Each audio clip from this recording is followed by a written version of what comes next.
Greetings, greetings, greetings, TGIF, everybody. How are you? What's going on? What is happening? So glad to see you guys. Thank you so much for tuning in tonight. And how is your petty December going?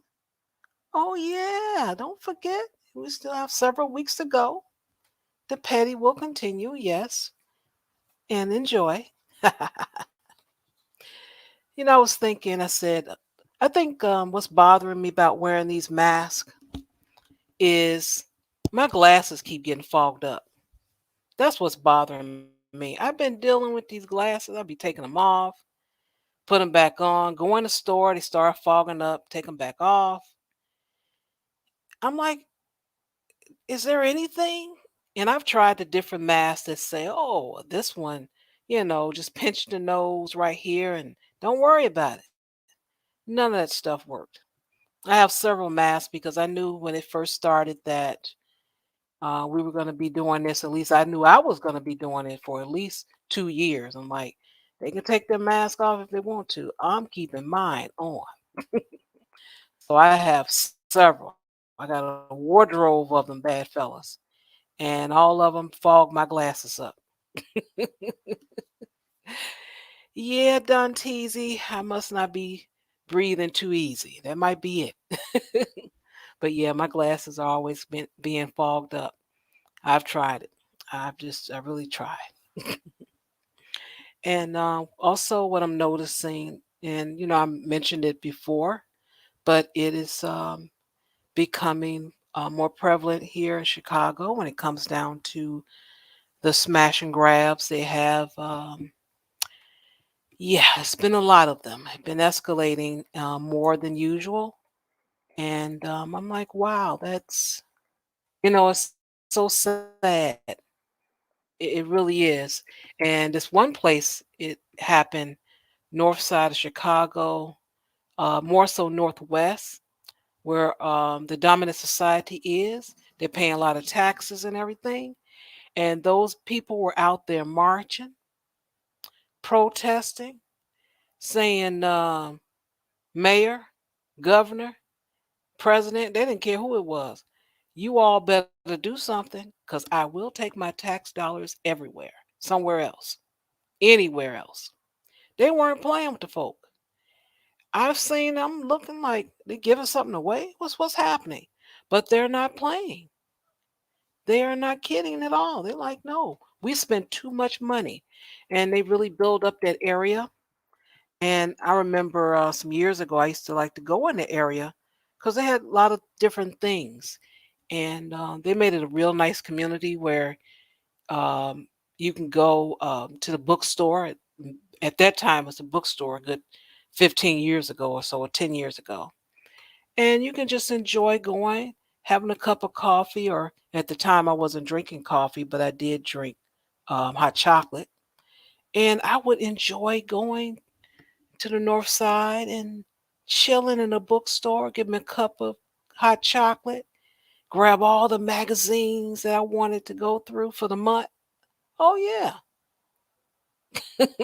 Oh yeah, I wasn't playing. And as you finish reading them, I was polite. I had my little cart. I would place them in the cart and have them face down, meaning I was done. And people that work there, they come through. You done with this? You're done with this? No one bothered me. It was wonderful. It was great. But that ended when the bookstore saying, "Hey, this costs too much to heat, and we going online." So that's what ended up happening there. And then also mentioning the Northwest side, there was a particular mailbox at the post office that checks are being stolen.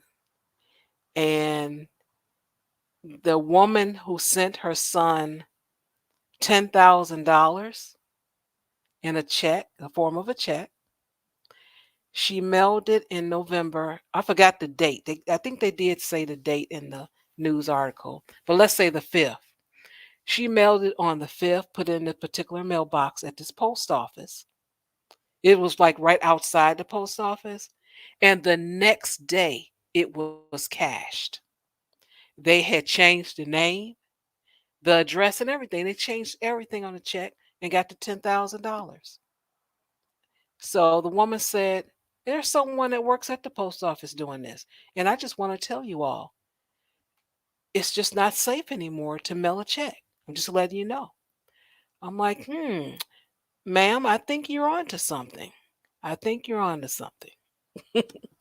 But I wanted to share that with you guys. We're going to have a nice show tonight, I believe, in my opinion. We're going to be talking about some interesting things. So, you guys, buckle up and get ready. Let's continue with Petty Simber, and you all stand up and wave your hands in the air and wave them like you just don't care, even though you do care, because it is the wonderful, it is the lovely, it is the classic Ruby, everybody. Classic Ruby. Girl, let me tell y'all. No, okay. So this is what I figured out. I don't know why it is, okay? But if you come into StreamYard and you have like this, all powerful power that I now got going on, and you come in on the computer, right, or the desktop site, it lets you come into the back, like I'm supposed to do, you know? Yeah, Uh huh. I still know my place. It's cool. But if you come in on your cell phone, it just shoves you right into the show, right? Oh, So I okay. figured that out. Yeah. So last week, the reason why I'm like, oh, it magically just let me stay in the back. No, because I happened to be on a tab on my cell phone that was displaying desktop site. Okay. Mm. So here's the problem. As y'all know, if you use show me the desktop version on your cell phone, it kind of messes up everything. And I was already Oh. struggling with StreamYard's this new setup as it was. Now trying to do the desktop on the cell. Oh my gosh. I was like, I don't know how to unmute again for the second week in a row. Could not figure out how to unmute myself. I'm like, she's about to say my name, and I don't know what to press. Oh my god. The struggle in Petty Samba. The struggle is real. It's all right, y'all. We're gonna be petty about it. It is gonna be magical. I'm feeling it. It's like the 12 days of petty. How many days we have left? Like nine? Eight? Eight Yeah. days of petty. All right. Yeah. Girl, don't even worry about it. I don't know what's going on. Been having these glitches all month long. I don't think they're going to Huh. stop anytime soon. So, it's all right. It's okay. That- okay. You know what? I think sometimes what is meant to be will be, and we just have to let it happen. Yeah. Just have to roll with the punches. I mean, hey, for some people, glitches seem to make them more successful and popular because people just turn off their brains. I don't know. That may happen for us. Right? Yeah. Just right? Cross our fingers and hope the petty December guides bless us. Yes, I agree. I think they will. Yeah, I Hmm agree. The petty Simba God, he is, almighty, all seeing overall. So I am grateful, for his blessings. That's Yes. ridiculous. I love it. Absolutely love it. Oh man, that picture is just wonderful. Like Yeah. I need one of those of me, right? Like just across my bedroom wall. Just Oh, okay. the Hey. giant face of Ruby. I don't know what kind of god I'll be. The Koba. How do y'all say that? Kobayashi Maru? I don't know. I never say it. It's always said about me, right? The Right. Kobayashi Maru goddess. That's gonna be me, and I'll just paint that on my bedroom wall. Mr. Ruby will walk in and be like, "Yeah, you got a day to fix that," and just walk back out. It's gonna be great. Yeah. Wow. All right. Well, let's warm up a little bit. Let's get a little, Friday dance on. Warm the All right. blood up, get the Mhm. body moving. Yeah, that's what we'll do. Oh, I need some of that, girl. Need some. Mm. All right. Let's warm up everybody. Stand up, everybody. Get warmed up. Friday dance time. Look at her.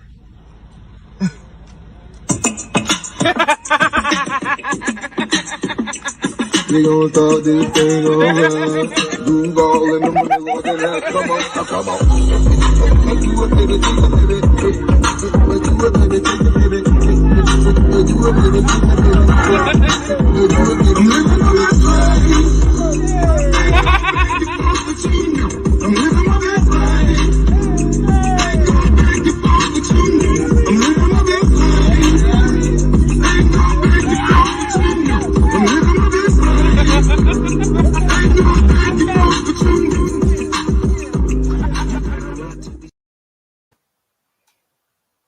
All right. Nice and warmed up. I'm feeling good. Feeling good. Mm. Yeah. Got this. Try to get those cricks out. All right, we're ready to go. Mm. Yeah. Let's Feeling get good. let's get it popping. Hmm. All right. So what you got for us? What you got for us? What you got, girl? Okay. Now, since I'm on my cell phone, by the way, I'm gonna need you to play it. But y'all know Ruby loves court TV, right? Y'all know this about me. I've told you a lot of times. If you want to know anything about human nature, you need to watch you some court TV. And divorce court, oh, divorce court is beautiful. Now, y'all, boy, do we have one for you. I don't want to ruin it.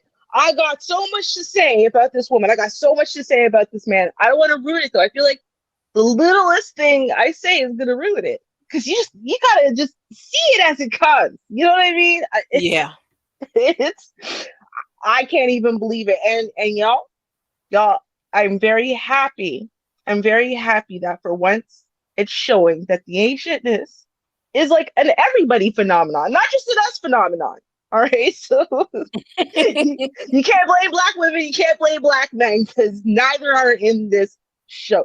I think we should just watch, Char. We should just watch and start commenting and let the good people out there get their socks blown off. That's what I think we should do. I'm gonna agree with you on that. Yep. Mm. 100%. 100%. All right, let me see what you got. You want me to share it? Where is it? Let me see. Where is it? Got all these glitches going on. I don't see it. Oh, Um, Char. oh, I do know where it is. Okay, let me go find it.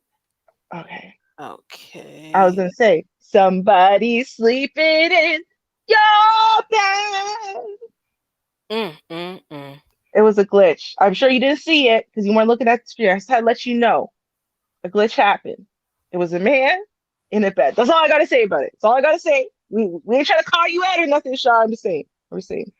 Yeah, I don't know. I've been trying to work on it, but for some reason these glitches they just keep happening for some reason. Hmm. I don't know what's going on lately, man. Hit the cash app, support the show, man.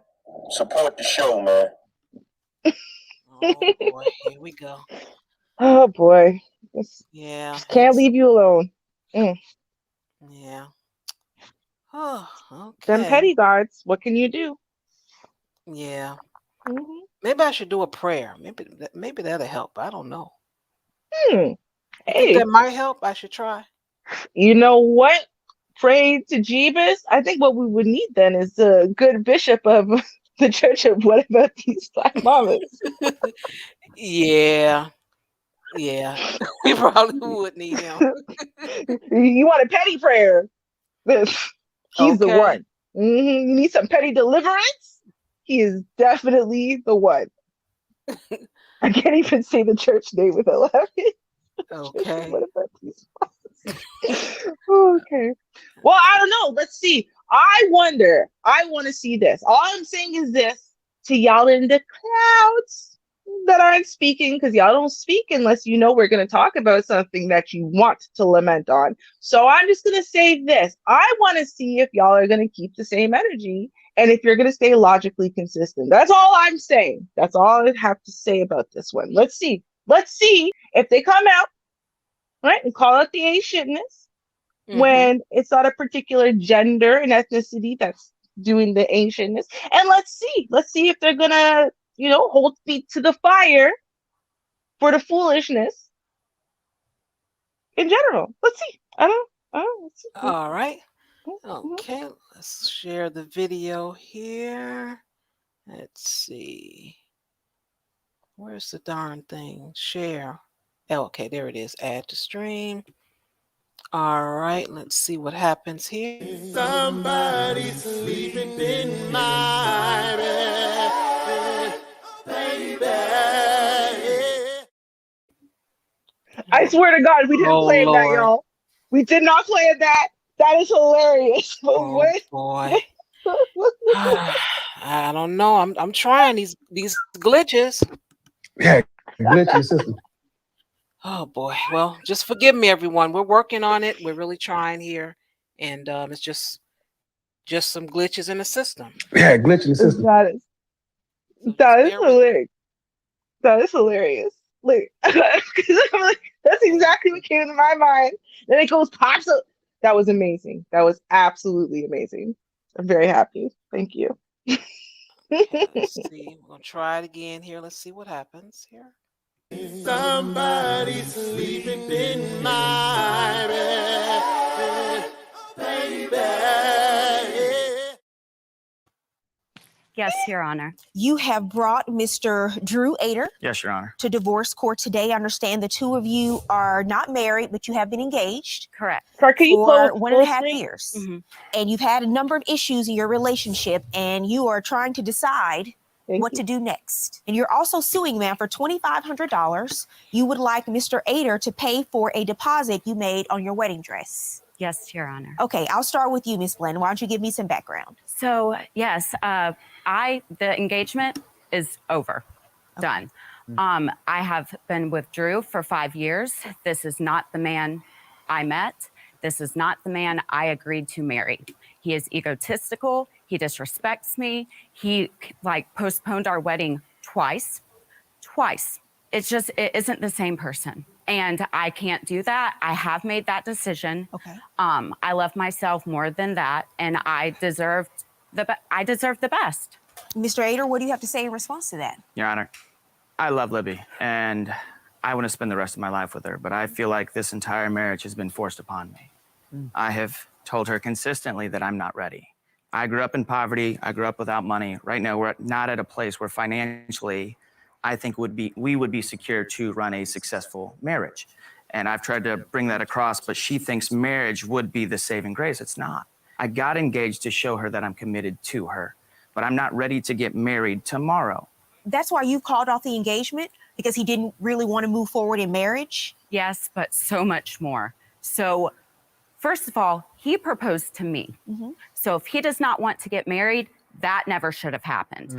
Point blank, period. Well, what were the circumstances? Okay, he proposed to me in March or February of 2020. We set the wedding for November. So very shortly after we were engaged, COVID happened. Okay. And so weddings planned.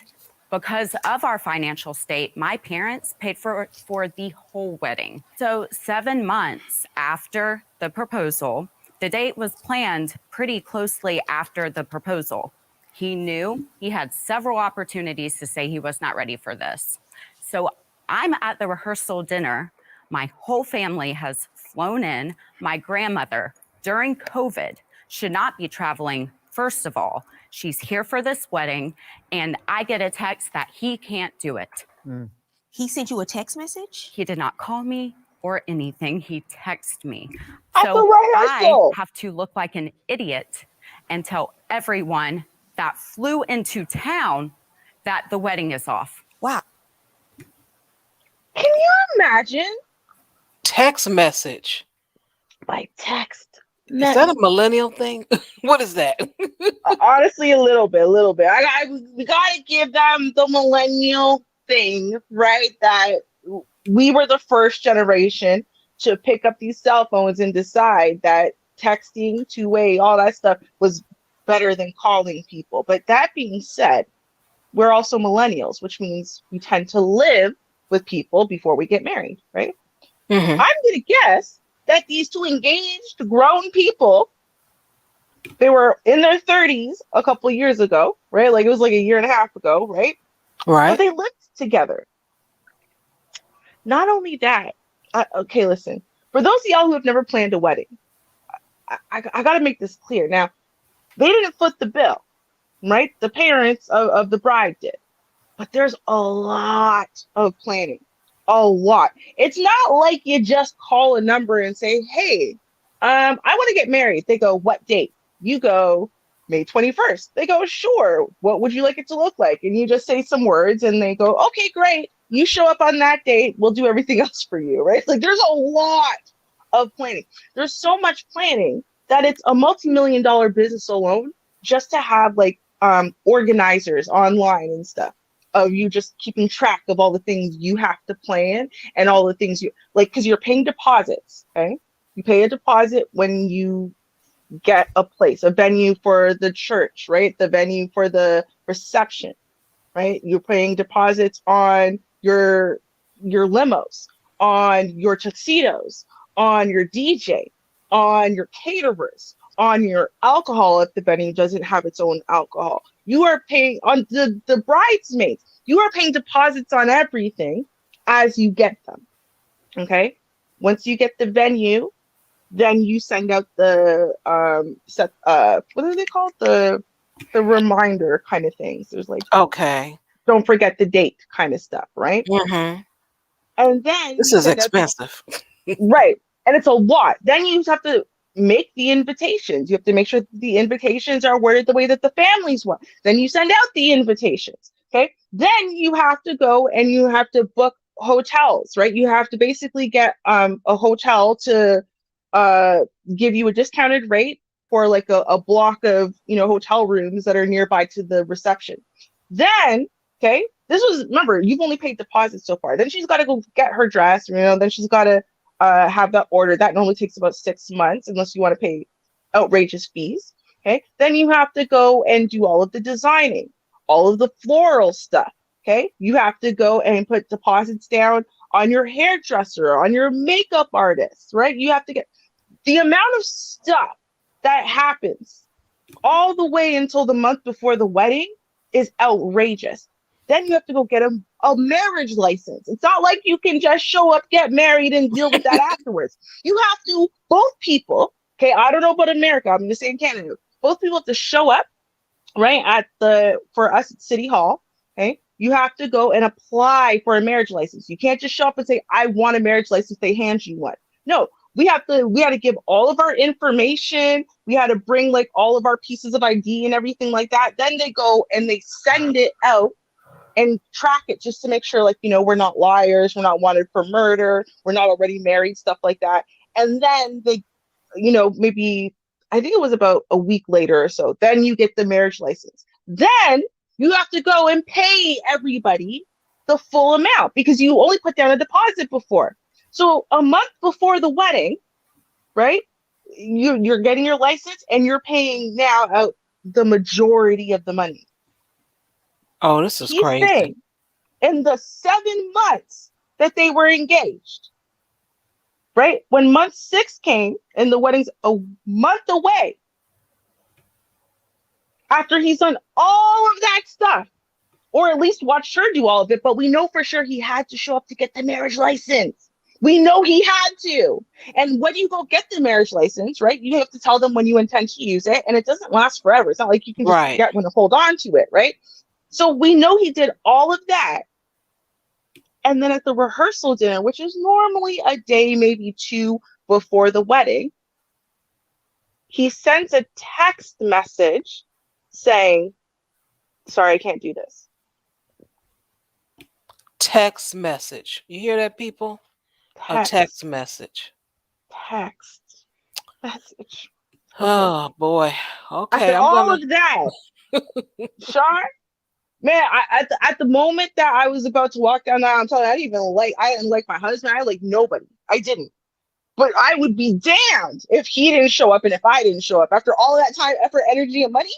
Oh no, someone was getting married that day. That's for damn sure. Like, you don't understand. I know My that's God, right. right? Dang. Oh boy. Okay. All right. So hopefully we'll be all right. But I know. I don't know what's going on lately, man. Hit the Cash App, support the show, man. Support the show, man.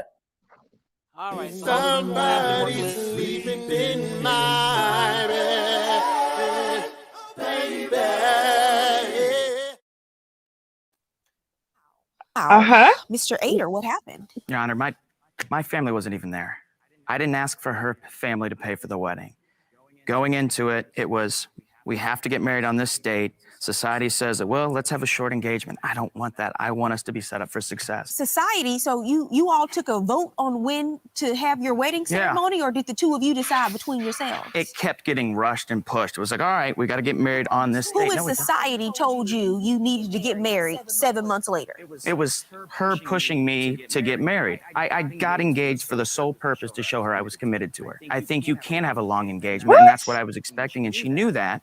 But both times, she wasn't hearing where I was coming from, and it was like, all right, let's get married. Let's get married. Did you have a conversation when you proposed? Did you say, I want a long...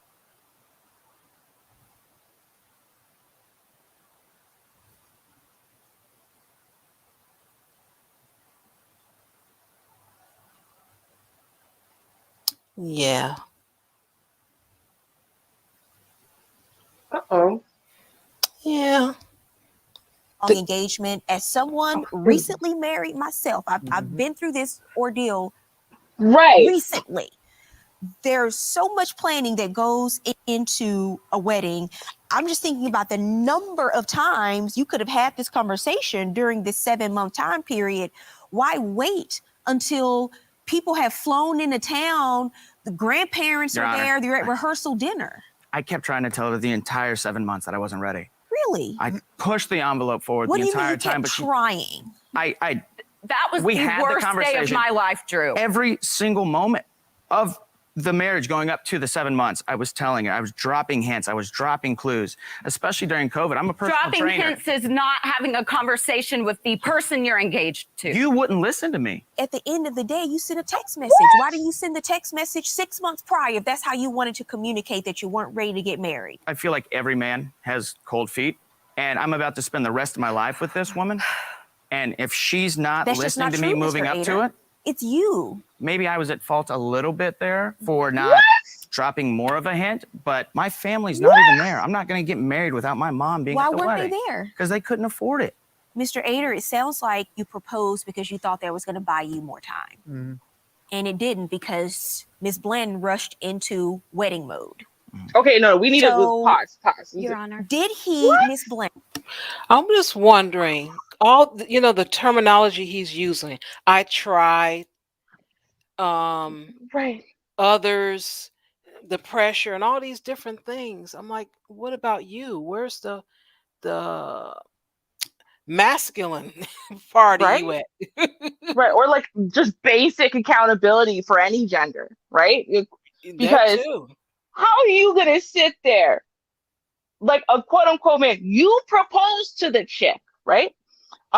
It's an issue we've talked about before, and I've said I don't personally agree with women proposing to men. And the reason why I don't is because at that point she's taking control of the relationship, and when you're ready to move forward and whatever. And I think, in my personal opinion, that stunts a man's ability to be masculine and to be a leader in any way, because now things aren't on his timeline or under his direction, they're under yours.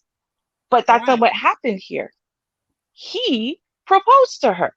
He proposed to her, and then they did the thing that you normally do. You have the discussion, right? And you go, oh, okay, well, when you want to get married? And she said, okay, like 7 months, right? And he said, do y'all think at that point he said, no, I'm sorry, I want a long engagement, I'm not marrying you in 7 months? No, he obviously didn't do that, right? Obviously not. You know how we know? Because a month before the wedding, he showed up and signed up for a marriage license. My parents, you know, they couldn't afford it. Like, okay, but you knew that. You knew that when you were making the plan. Remember when I told you about the save the dates? That's why you send out a save the date. You send out a save the date to the people you intend on inviting to the wedding, and you send it out as soon as you book the venue. As soon. So as soon as you have the venue, you have no other details. You send out the save the dates, because it gives people, you have to give them at least 6 months, minimum 6 months of time for them to plan ahead, to save if necessary, to get the time off of work, all of that. So also you would find out when you sent out the save the dates, within a few weeks, you would find out if there was some type of issue, right?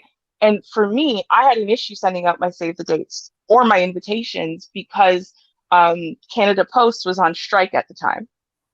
So yeah. So now my mom and Diamond, y'all have seen her in the chat, they called themselves a Polka Dot Express because polka dots was one of my theme colors, and they drove around the GTA, right, the Greater Toronto area, and physically delivered all of my invitations to people because we couldn't mail them. Yeah, that was really cool, right? They called themselves a Polka Dot Express. My mom is such a nerd. Anyway, the point is you would know months in advance if there was an issue, like my parents can't afford to get here, if you would need to maybe budget some money to fly them in or whatever it is, right? Like he knew that in advance. He knew in advance. So at that time, if they couldn't afford it, right? If none of his family can be there and he's not happy with that, then why didn't he say, I'm sorry, we got to postpone? It seems like a very legitimate reason to postpone, right? Like my parents can't be there and I can't get married without my mom seeing it, right? Like that seems like a perfect reason. He's saying, well, you wouldn't listen to me. Listen to what? You didn't say anything, obviously. All of your actions were saying, I'm going to marry you in 7 months. All of your actions were saying, yeah, I know none of my family can be there, but it's cool because I got my friends. Okay. Like that's clearly, because again, I think you only have 90 days maximum to use a license. So if you only have 90 days, that means at 90 days before the wedding, right? Maximum, he went and applied for one to say he was going to get married within 30 days, or sorry, 90 days. So what the hell is he talking about? Excuses, excuses, excuses. Oh my God, it's the woman's fault. It's her fault. That's right? what he's saying. Well, society is pushing me, and she was pushing me. You wouldn't have listened to me anyway, so I just kept dropping hints. Maybe it's a little bit my fault. Maybe it's a little bit. I maybe should have dropped a stronger hint. Yeah, maybe. Like maybe. The word no, not yet. You know, because yeah, this is total adulthood. This is masculinity. This is accountability. It is all the woman's fault. All. Okay, got it. I am so excited to see how this continues. Let's continue. God. Hopefully it'll do right and don't give me any glitches. Let's see here. Give you any indication that he wasn't really ready? If you're saying by asking his best man and 3 groomsmen to be in his wedding, sure, he gave me an indication he didn't want to get married in November. And then after that, after he called it off, there was a second time he humiliated me. What do you mean a second time? That wasn't the first and the last? It seemed very remorseful, and he said he had an anxiety attack. So I understand anxiety. I'm not going to say that wasn't true. I accept everyone for where they're at. The second time, my parents will not pay for the wedding.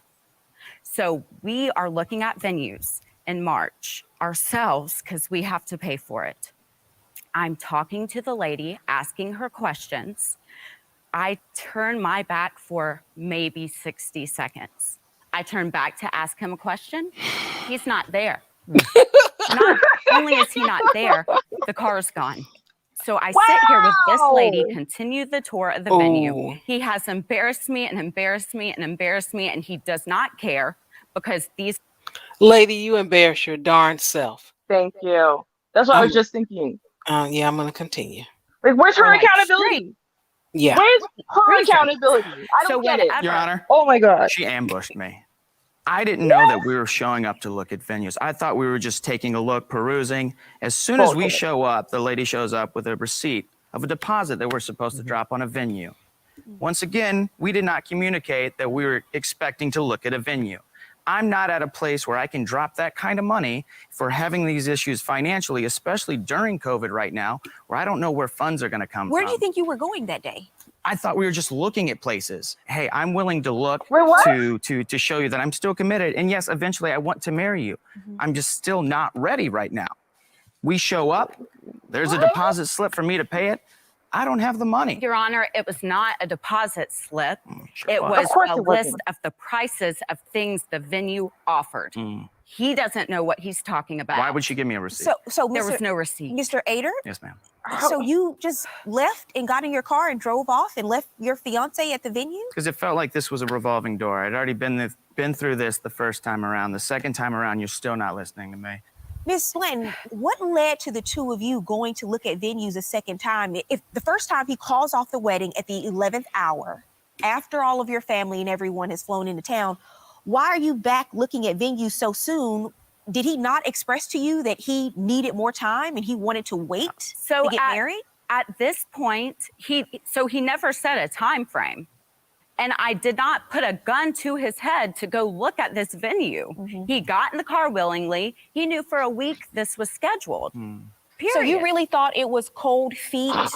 Not after Because this. he, at the 11th hour, canceled the wedding. And so now you're back putting yourself in another position where you're looking at venues and you get rejected a second time. None of us have experienced COVID. And we all are experiencing it in a different way. Okay, let's pause it. Hold on. She's Anxiety going on to because of something it, else. and I experienced panic attacks. I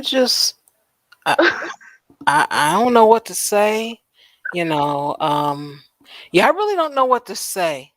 When he was talking, he's like, something he said, I'm like, now I don't think he's straight. But regardless of his sexuality, what's going on with her? He didn't, I didn't put a gun to his head. He didn't, he ain't really say nothing. I'm like, so what's going on with her? What is this rush or nothing? Well, no, that's easy. She's 33 now, right? And so we know, right, that as of the age of 35, right, pregnancy becomes more difficult and more dangerous, right? So you've been with someone for 5-6 years, right? So she's been with him since she was in her mid-20s. Now she's about to hit her mid-30s. And it's like, dude, if we're going to have kids and stuff like that, right? Like, I don't have another 10 years to wait till you're comfy, right? Like that's, I tell people this all the time. Even when I was younger, I had a 5-year time limit to date someone because I always dated for the purposes of, finding Mr. Right and getting married. And I figured 5 years was more than enough time for us to decide yay or nay. And I think that's kind of where she was at. And he knew that. That's why he proposed, right? He agreed to that. He proposed to try to keep her from leaving. And now he's playing games. You know how he's full of it and he's playing games? Because he went, oh, I had no idea we were going to be seeing a venue. Well, where did you think you were going? I thought we were just going to look at the venues. Wait, what? So, wait, how were you ambushed? You thought you were going to go look at venues. She booked it a week in advance. You knew you were going to go look at venues. So how are you then going to say, I had no idea we were going to... You know what? This is just who I am. I don't have a problem. I accept whatever you say. It can seem like a lie to me, but I'll accept it because your action, you drove off and you left me. That's abandonment. I'm done. I'm out. You don't have to worry about me. You be looking for me. You just be looking for me. Days and weeks will go by. What happened to her? Well, you whenever you find me, you left me. You just drove off and left me. Right. That's all I have to say. Nothing else. I have no other words for him. imagine how. So I don't even understand how she's talking to him after the first issue with him. Texting her at weddings off after rehearsal dinner of all times. After everything's paid, parents have lost tens of thousands of dollars. I have no idea how she stayed there, but fine, she did. I had an anxiety attack, blah, blah, blah. My parents weren't there. I was feeling bad about that. That's why he's writing those points. Those are the things he came up with after the fact to explain the fact that he's an immature, coward, basically. And she bought into it, so he keeps using it. But dude, how could they give you a receipt when you haven't picked anything yet? That doesn't make any sense. What she said makes a lot more sense, which is, especially if you've ever looked for venues before, I have, right? They give you basically like a menu. Like a menu, right? So you got the floral section here and you got this section here and that. And based on the size of everything, right? So to feed 300 people or to, put floral arrangements on every other table or whatever it is, they give you different pricing. And so then you kind of know what the cheapest to most expensive wedding there is, right? Because you've got the prices. So now while they're explaining everything and walking you through it, you've got the prices there to confirm for yourself. They don't want to have to tell you the prices or to have you keep it in your mind because it's overwhelming. They would rather give you them all on a piece of paper and then sell you a story with their words, right? They're selling you a dream with the words, but they're giving you the paper. Right. And then afterwards, once you bought into the dream, then they're going to go, oh, well, maybe I can knock $50 off of the flowers. Right. And stuff like that. So his stories don't even make any sense. He just did the same thing he originally did. It got too real for him. Right. He realized, oh, I screwed up a really good thing because I walked out on a $50,000 wedding already. Now I have to pay for this. I mean, not only do I have to grow up and man up and pay for the wedding to the woman I claim I want to be wedded to, right? But I actually have to show up. Oh, I can't do that. And he was gone. Like that. Just all she had to do is blink. Yeah, and he ran. Can't move past that. I cannot move past that he left. If he left out and left the car and the keys, so to make sure that the woman gets home, fine. But no, the man left her. Where's the safety? Where's the anything in that? What happened? Right, not even a car. How did she get home? Right, was my purse still in the car? Did you know I have enough money to get home, or Uber, cab, or anything? Where was this place? You just left me. My cell phone could have been in the car. Anything. You just left me. You had no concern about me. You abandoned me. That's like we went somewhere. I don't care where it was. We went to dinner. You left. You just picked up and left. And if I'm going to be in this courtroom, it's because you left me, and I'm going to sue you for the money I had to spend to come home. At least, right? I'm sorry. I gotta address what Educated Aries said, right? Sure. So he said she doesn't want the marriage. She wants the wedding day. Okay. First of all, I'm gonna call bullshit. And the reason why I'm gonna call bullshit is because they've been together for like 6 years. Right? And he proposed to her in 2020. Okay. Now March 2020, to be exact. March of 2020. So that's when they had already been together for 5 years. That means for 5 years, it sounds like they also lived together. So for 5 years, she's been giving him enough wife, right? That he decided, oh, I can't lose this. I got to lock it down. I'm too immature, right? I'm not self-actualized yet, but I can't lose this woman. So that shows me that no, what she wants is a marriage. But yeah, the marriage starts with what? Getting married. Right. And she seems like, I mean, she clearly is well off. She comes from a well off enough family that they can just pull out $50,000 for you to waste.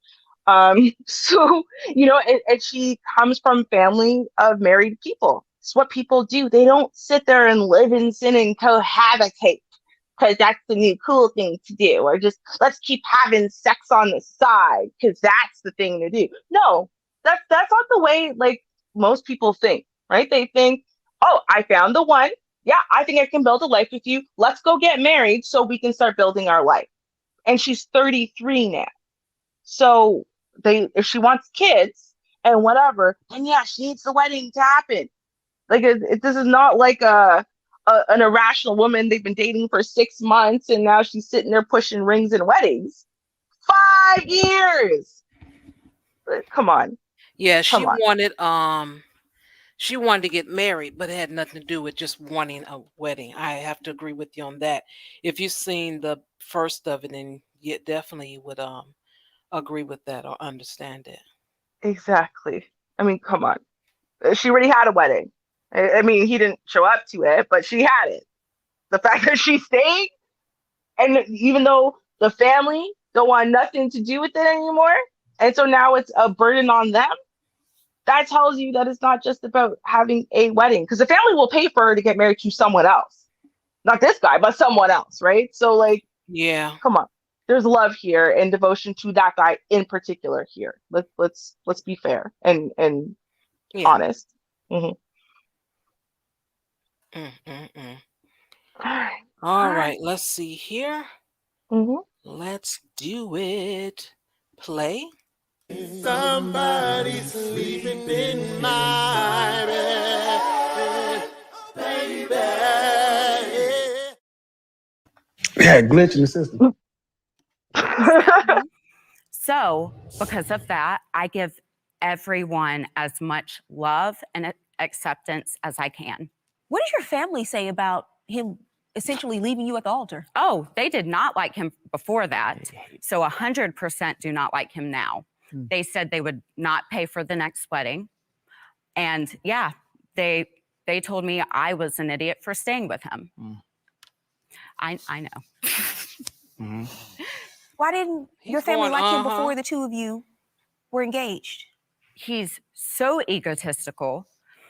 All he cares about is his looks, period. Him saying that I'm gaining weight, that I've lost myself. And so then he leaves the room, comes back, I feel something on my leg, and he is circling my trouble spots, and I took photos of them.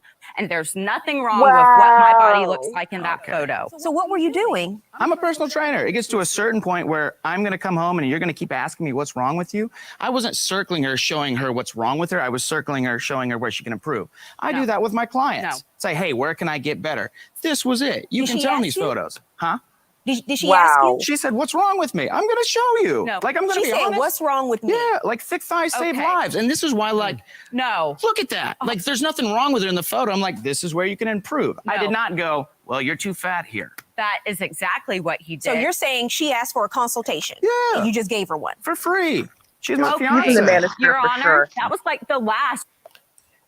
He's the manager for sure. For free. Right? Like, Lady, why are you with this dude? right? Like, this is like negging. This is exactly like the one we saw where it was basically negging, right? But he did it. Negging is supposed to be something you do at the beginning of a relationship to knock her ego down a little bit, so that way it kind of levels up the playing field and you can get a girl that honestly is above you. You're not supposed to neg your own fiance. He did all this circling, but he couldn't circle a date that he wanted to get married. I'm saying though, and it's not like she honestly, okay, is she tight? Like as far as super muscular? No. But is she fat? Come on. Let me just continue here before let me just continue here. Straw. Didn't communicate. Like, I love myself 5 pounds lighter and 20 pounds heavier, and no man is going to sit there and judge me on that. She's being dramatic, Your Honor. No, I'm not. Well, Ms. Blanton, We met in you a said gym. that was your last straw because you recently called off the engagement. I did. And that was your breaking point? I mean, after the failed dates, like he said he was going to make it up, that he was going to take me on a very nice date, which led to me looking like an 11 out of 10 and going to the gym with him. That was the date? He took me to the gym.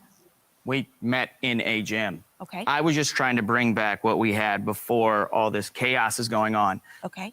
Like, it was nothing like the first time we ever met. It was him jiggling my arms in front of his friends and coaching me for an hour, telling me I'm like not doing as good as I could be or when we first met. And you thought you were going on a romantic date and the two of you went to the gym. I was in a black dress and heels, but don't worry, he had workout clothes packed for me. Wow. Your Honor, Wow. can I say one more thing? During all of this, he blocked me from all of his social media. I can't see anything that's happening.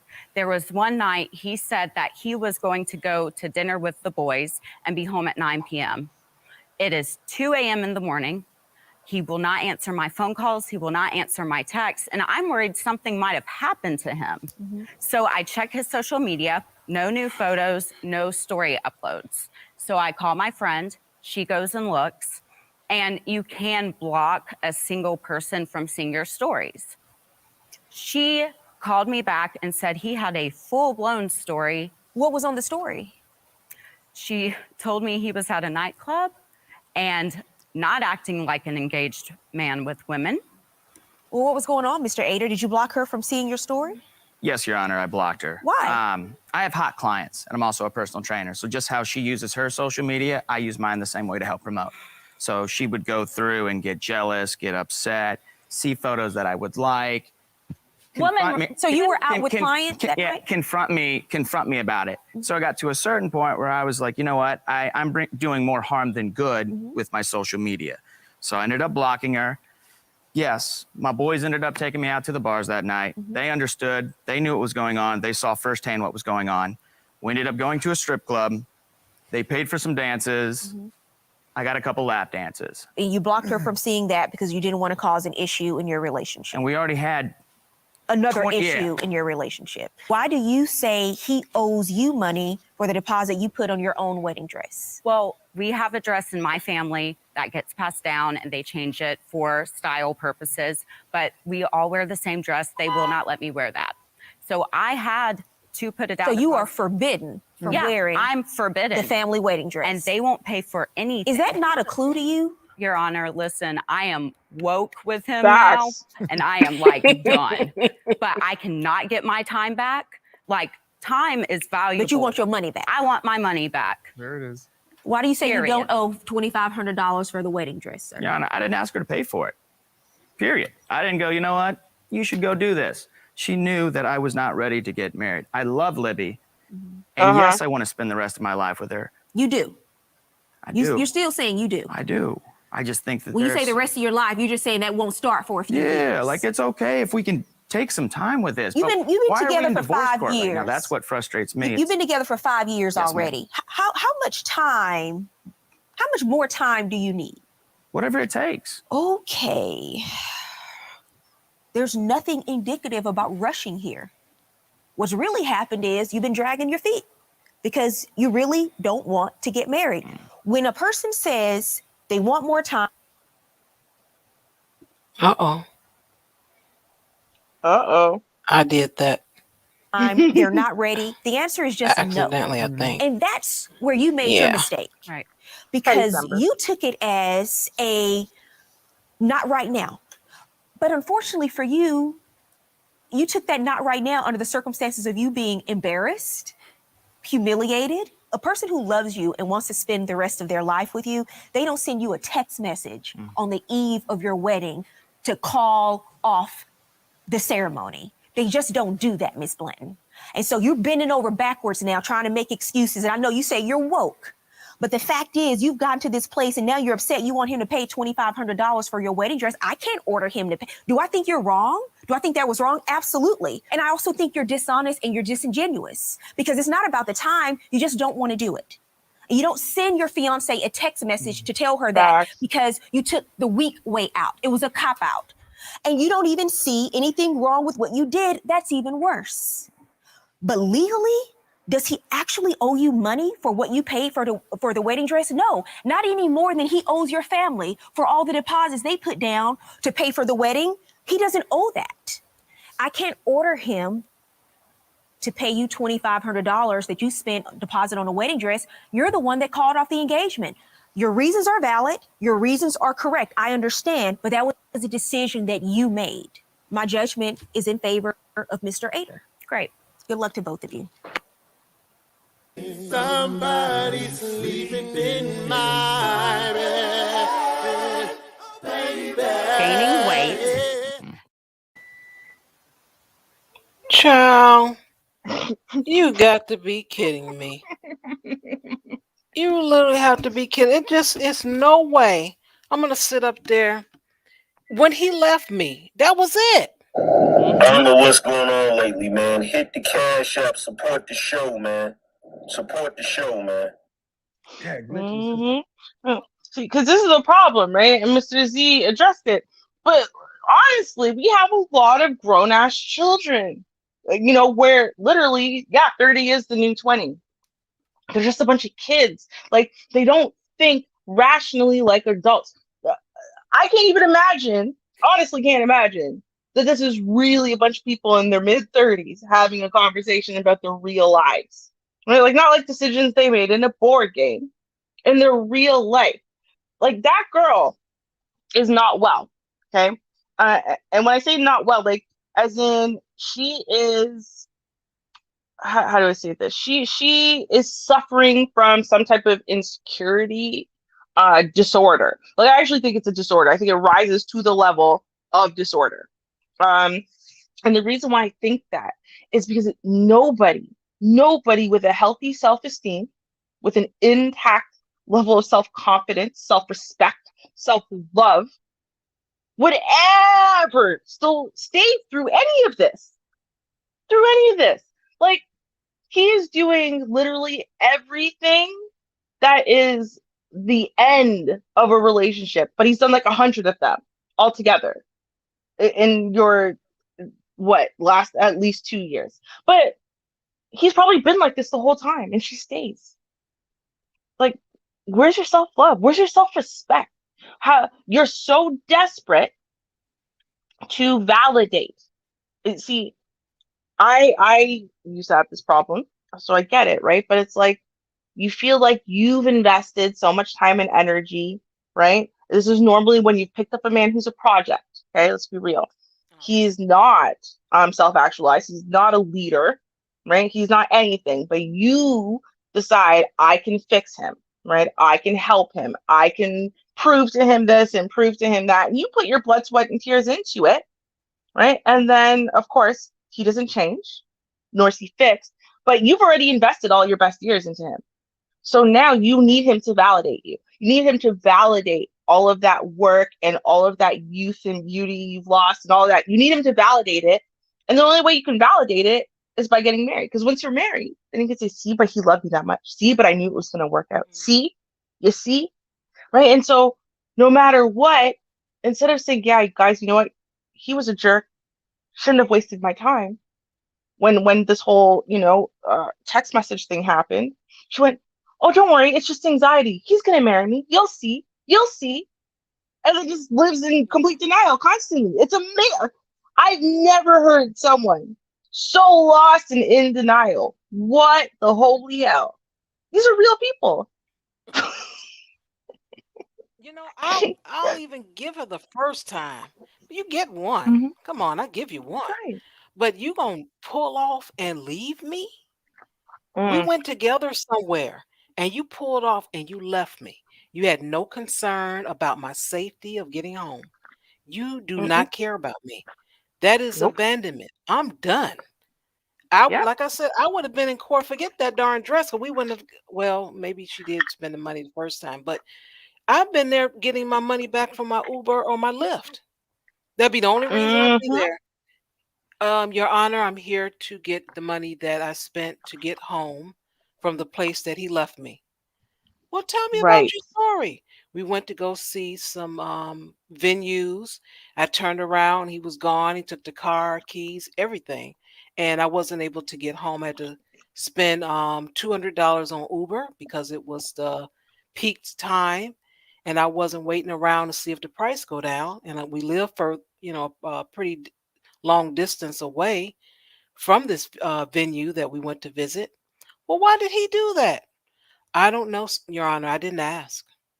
This is my first time seeing him since that day. That'll be how my story would go. I'll be sitting around wondering, and if he gonna do that, If you need some time, I'll give you some time while I be somewhere else with somebody else. Forget all of that. And I understand you can't get time back, but I'm not going to waste any more time with you. And he's too prissy. That's just me. That's my how I view this guy. So I'm just saying he's too darn prissy. He's just too darn prissy for me. I don't like all that prissiness. And then you're gonna do some circling, but you can't circle the darn date on the calendar. You can't circle a particular day to speak with me and say, "Look, baby, you know what? I'm really not ready right now because of the money." And whatever my response would be, is going to be my response regardless. You can't get out of that. And if you can't have a conversation with me before, just imagine what he's going to do once he says I do. Baby, where the checkbook at? The dog ate it. But baby, the mortgage isn't paid. Well, I was going to talk to you, but I couldn't talk to you because my phone battery was dead. I was going to text you and tell you, but I couldn't talk to you. What? It was just going to get worse. It's going to be worse than that, Char. It's going to be, I dropped hints. I tried to drop many hints to let you know I haven't been paying the mortgage for the last 6 months and we're probably going to lose the house. I've been trying to drop hints. Why weren't you listening, Char? I was trying to drop hints. I dropped lots of hints. Why didn't you get it?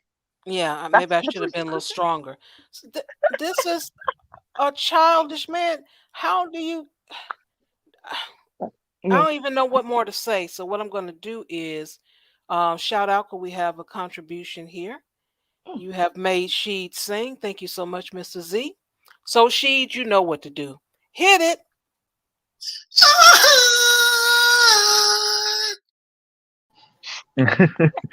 Thank you, Char. I came up. I wanted to correct the bottom part of what I said, which is, and then these women demand that guys like me treat them as queens to compensate for this guy that they were a full-on kid with. Like we're saying, like this guy, forget hints. The man shows you who he is, right? It's very clear. But I mean, this is the consequence. Like you obviously are with him because of the way he looks. That's okay.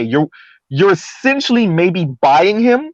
I don't know if y'all see that. That's what I see. You're attempting to buy what you find attractive. Okay, but that comes at a cost, and this is what it is. He will be an immature, 16-year-old acting 30-something-year-old throughout your relationship. And are you ready for that? For him to be flaky, for him to have you spending money, for him to be leaving you at venues? I mean, are you ready for that? Just for the way he looks, just so you can brag to your girls, "Oh, this is my husband." That's the cost. You'd be better off just showing his social media. Look at his picture of him. We were gonna get married, but he texted me and we didn't get married. See, look when he finds. No, see, I disagree there, though. I don't think it has any. She's not with him because of his looks. See, this is something I've noticed a lot. So there are several camps in this world, but I'm going to talk about two. There are the ones who were born and raised into a culture of leadership and submission, whereby men are leaders and women submit to them, and then people who were not. Okay. She was born into that culture. He was not. The problem is when you are born into a particular culture like that, right, where as a woman, right, you find a man, right, then that man leads and then he's going to propose and then you guys are going to get married and then you build a family and it's just what it is because that's all you see and that's what you were cultured into. Then when you find a man and you fall in love with him, right, you just think everyone is cultured like you and thinks like you and thinks like your family and thinks like your daddy and whatever. And so he's just going to do it. Right. And so then she starts making excuses because she's in love. Like, oh, well, we're young. I mean, he's still in his early 20s and it's a different time. And he wants to get his business off the ground first. He wants to build financial stability first. And trust me, that is something I hear so much. Because, the camp that was not cultured in leadership, submission, marriage, and whatever, they have no idea what the purpose of marriage is. They honestly don't. It's just another step in relationships, right? Like, so therefore, Ruby, they by don't the way, go understand. into what marriage is for when you're done with your statement. I'm sorry. Okay, but yeah, so they don't understand that marriage is not something you do after you've established yourself and everything's perfect, right? Marriage is something that you do when you find the right person, because marriage in and of itself actually helps you get to your goals faster. And that is research. That is not me saying it because feelings, okay? That is the research that says if you take any man at any age, okay, and you compare him, a married one, to his unmarried counterpart, he will on average be 40% more successful in all facets of life, not just financial, but just generally. Okay. Which tells you what? Marriage helps propel men forward into the success that they want. But for some reason, and I think it's a Zennial / old millennial issue. For some reason, Yep, there's I'm this. actually gonna touch on it when you're done. Okay, yeah. There's this misconception with the men that, like they weren't watching Cosby and Fresh Prince and all these places that tried to tell you, hey, listen, we didn't start here, right? We were raising our kids in a Roach Motel until your daddy got the promotion or whatever it is, right? Like they try to let you know, no, we started off poor. We worked really hard to get where we are. Now we're there. Right now, 10 years before retirement, we're there, but we weren't there originally. But it's like the millennials didn't get that message. So they think they have to be earning 100K and already have this and already have that and already have that and already have that. Otherwise, they're not fit for marriage as men. And they think that you're touching on all my points, Ruby. Goddamn. Sorry, leave but some meat on the bone. Okay, one more point and I'll stop. They think as men they're an ATM. That's their purpose in the marriage, right? Is for them to be an ATM and to spit out money and to be able to financially not like just provide, right? But financially to have his family and his wife in luxury. And if you can't do that, he doesn't deserve to be a husband yet. Okay, I'm done. So I'm just gonna back up what Ruby said because she stole all my shit right off my plate, damn it. But no, she's right.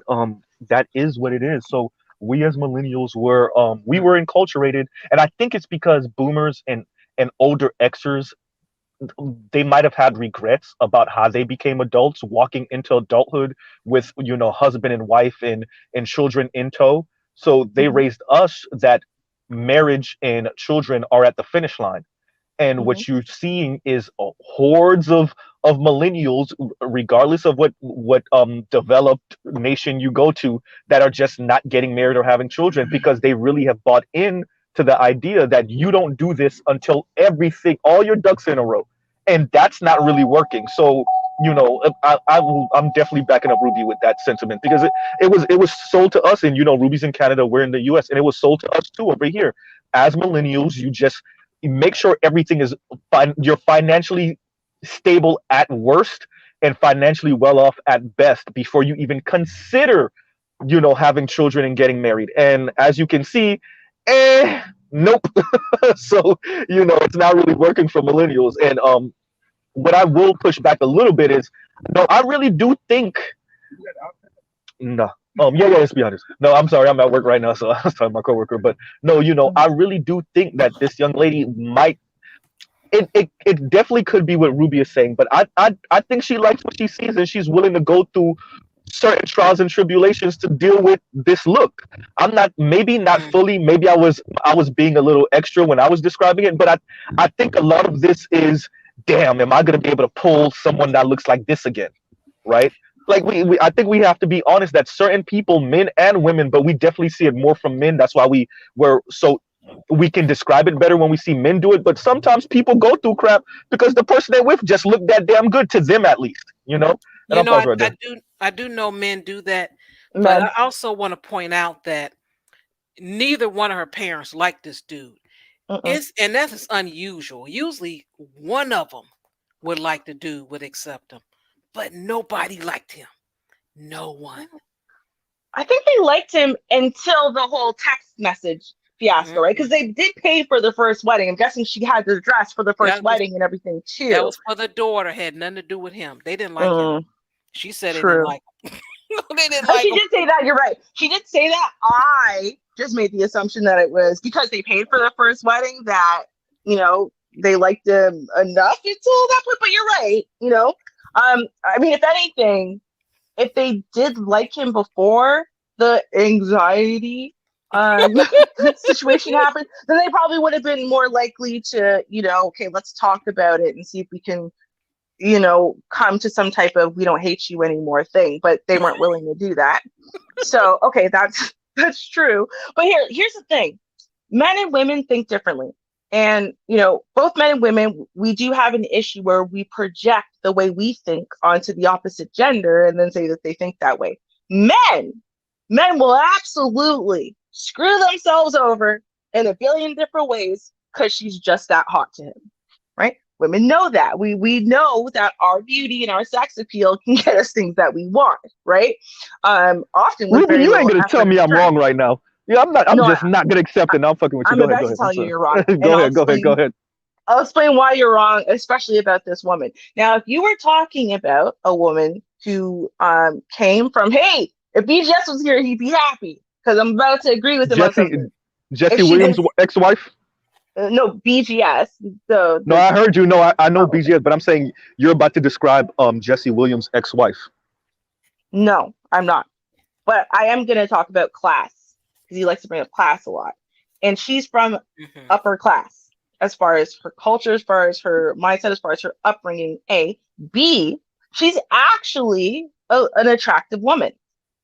So you put those two factors together, and his level of attractiveness is not going to play in the same way that someone who is a woman who is unattractive is going to prioritize that. Right. Now, and the only reason why a woman would prioritize looks is she's thinking about offspring. Right. And so that's how we tend to prioritize looks. Like, as women, we look at the stuff that you have versus what our genetics are lacking. And if your genetics filling up holes for us, then you are going to look more attractive. That's actually the way it balances out. Right? She's actually physically attractive. So as long as she didn't get someone who was a complete like freak show, her kids were going to come out relatively attractive. Not as much of a big deal. Which is why, again, then I focus on the other things, her insecurity, what exactly women put up with stuff like this, not because you're hot. Men put up with stuff like this because you're hot. Women put up with stuff like this because they're in love. That's the difference. So yeah, I definitely agree with you on the class thing. I'm standing on my square with that. But with the class thing, I did not consider that, and I agree with you on that. The fact that she's more than likely from a more upper class, and he's probably used to kind of doing this kind of like slick talking with lower class, and he met a woman that's of a higher caste, and it's working on her. Not working. It's worked on her. Mm-hmm. Well, you know, I want you to tell me. Give me an example, seriously, of an attractive woman, right, who had this level of just wow embarrassment done to her, right? And it wasn't about love; it was about sexual attraction. Not the rhetoric. Don't repeat the rhetoric to me. I've heard the rhetoric. I want an example, a real life example of when this has happened. Can't think of any right now off the top of my head. That would have to be with some. I would have to think of some type of entertainer right now. And I don't know names that well. That was willing to deal with this, and she was attractive herself and had her own money. Right. Can't think of She's attractive right herself. She's got her own money. Right. And she wasn't in love with the dude. He was just super, super sexy.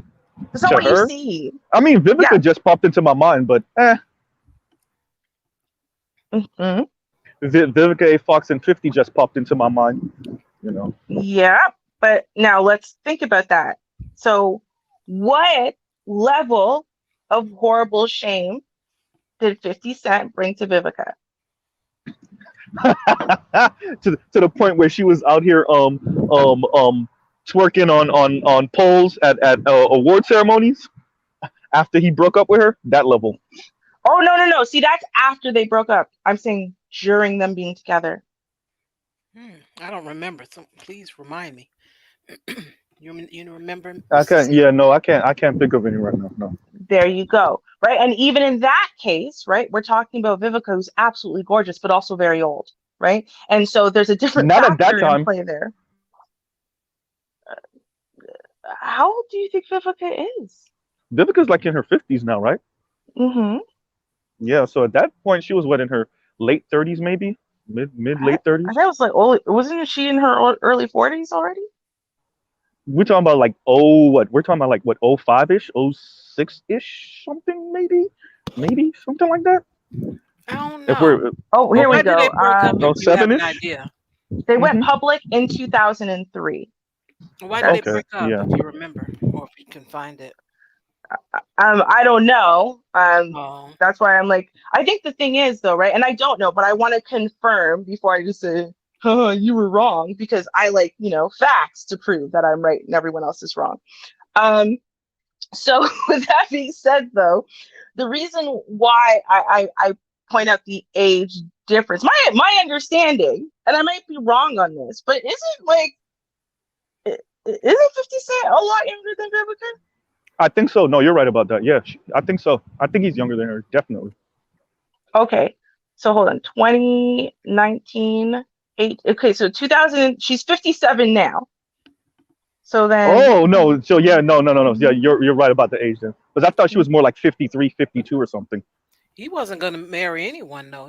I remember I reading agree. about him. I He said agree. he wasn't interested in marrying anyone.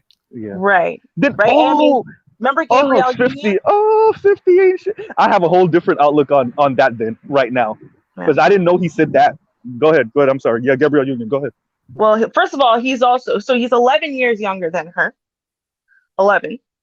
So that's a big difference when you're like, 39 and he's like 28. That's big. But remember what Gabrielle Union said, right? Now I'm not supporting I don't know what things. she said. Go ahead. Okay.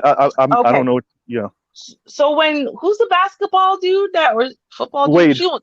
Wade. Wade that she's with now? Mm-hmm. Yes. But they broke up for a time, right? Mm-hmm. And I guess he got someone else pregnant because she was struggling to get pregnant. It was a whole thing. But while they were broken up, she said, right, that she made a list of basically inappropriate, not husband material type guys, more just gorgeous guys. And what was her plan? Her plan was to sleep with them, not to marry them. Oh my goodness. Not to attach herself for life to these dudes. She wanted to ride the carousel in essence, and she said it. It was a big story like a month ago. She told this story recently. But the point is, right, when you're older, you're pushing, your 40s, 50s, whatever. You see this cougar, cheetah, whatever kind of thing come out, right? Where older women who have the money, the means, whatever, they don't need you. Right? They don't need a man to financially support them. They got that on their own, right? And they're emotionally not in a good place to, attach or date. They go find way too young men who are immature, who would not be great husband material, but woo, would they be good to see naked, right? And so Vivica dating 50, I'm not saying she didn't love him. I'm saying, though, it's a different type of relationship when the woman is 11 years older, she's pushing 40, and he has publicly proclaimed, I don't believe in marriage, dude. Plus, sure, he's a rapper now and everything, but he's a gangster who got shot 9 times. That's like how I knew who 50 Cent was. I didn't even hear a song of his, but I knew the man got shot 9 times. You know what I mean? So that's a little different than Vivica. They're not in the same. Again, BGS, you'd be so happy if you're watching. They're not in the same class at all. No, I agree. I agree with the class argument. I agree with that from the top. Yeah, I definitely agree with that. Mm-hmm. Exactly. So when you're looking at all of it, I'm going to say that in general, that's what she was looking for. She wasn't looking for someone who was going to uplift her and marry her, spend the rest of it. She was looking for exactly what she got. So even if he had started cheating with multiple women and he was being a bad boy, that's what she was looking for, was the bad boy. That's why she took a break from reality to date some dude 11 years, this rapper who's been shot 9 times, who's 11 years younger than her. That's why she dated him, right? This is different than this woman. This woman, she has no kids. She's from this, family, meets this guy when she's in her mid-20s and falls in love with him and says, okay, I now have all of the components I need to have what my parents had. That's what she was thinking. Right? Because She wants to have women often say that. Have you seen the movie The Wedding Planner? No. I'm gonna say no. There's this really good scene in it. And basically, so Jennifer Lopez, I watched every single one of those cheesy movies. I apologize. But Jennifer Lopez, I know they're horrible, but I love them. Anyway, so Jennifer Lopez is a wedding planner, right? She plans everyone else's weddings, gives them the wedding of their dreams. But like, she wants to get married one day. She wants to have what her parents had, this beautiful, perfect love. And she hasn't, found a man who gives her that. And so her dad, now she's pushing 42, right? Or whatever. She's getting too old in the Italian culture, whatever it is. And so her dad is trying to get her an arranged marriage. And, there's this one scene where she says to her dad, "No, Dad, I don't want an arranged marriage. I want what you and Mom had." And he's like, "Well, me and your mom were in an arranged marriage." And she just like stops dead cold. Like, wait, what? What do you mean? I wanted the great love of my life. I thought Mom was like, what? And he's like, "No, we were arranged marriage. We didn't even like each other. Your mom was dating someone else when we had to get married. Me too. We were not pleased with each other. We basically hated each other." And then he said one day he got sick, and she I remember this scene. I actually, so apparently, I know what you're talking about. Yeah. Yep. Damn, y'all, I sinned too then. I know, it's terrible, but they were great. Listen, they were for our era, and we ate them all up. But so then he says he was sick, and the mom nursed him back to health, and that made him develop some respect for her, and the respect he showed, developed a mutual respect from her, and then that respect grew into like. And then them liking each other and interacting grew into love. And then that love grew into what the daughter now is seeking, right? And so my point of that whole thing, though, was, well, why wasn't Jennifer Lopez getting married? Because she wanted the love of her life. What do you sell women? Love, right? You sell them the fantasy love. You sell them the love of their life. You sell them soulmates, twin flames, blah, blah, blah. There's so much terminology. Billions and billions and billions of dollars are being poured into this concept of love, because that is more important to women than anything. Women do not seek marriage with a guy because he's hot. He might also be hot, but the reason why she is pushing for marriage is not because he's hot. It's because of the love factor, right? And so she's ignoring the fact that he's too immature, he's too insecure, he's too disrespectful, he's too this, he's too that, because she loves him, and she thinks, as a lot of people do, right, that one little love thing is going to be enough to sustain it all. Poor thing, because she confused. Somebody's sleeping in my bed, baby. By the way, I gotta find that clip because I like 90s R&B acapella. It'd be the best shit in the world. Yeah, glitch in the system. But going back to what Ruby is speaking about, and this propaganda that was sold to us as millennials, and this is the other part of it, right? The love part, the butterflies instantly, and you this is the love of your life within a month, right? So like, and I think that's what a lot of us are. It's weird because we're just talking about different facets of propaganda that was sold to us as millennials when it comes to relationships. This is the other part, and I think it splits into two. So it splits into, you meet this person and they got all their finances perfectly okay, so there will never be any, air quotes, struggle love. So there's that side, and then there's this side that Ruby is speaking about, which is the emotional side, right? You meet this person and instantly they're the most attractive person you ever met. You're gonna have the best sex you ever had. This is the love of your life instantly. And that propaganda was sold to men and women.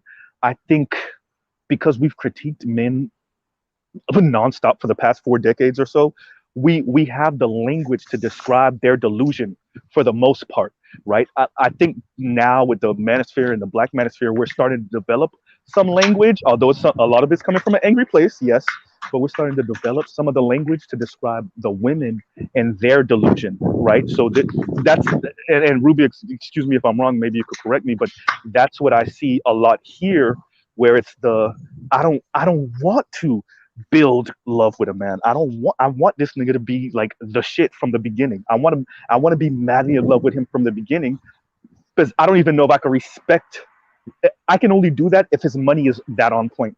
And I'm hearing that. I don't know how much of that is a bluff. I would like to hear what you ladies have to say, but I'm hearing that all across the internet, and actually sometimes actually in person. Like, either I love you that much or you got to buy my love, right? And so I don't know if that's what y'all are hearing, or is it just me?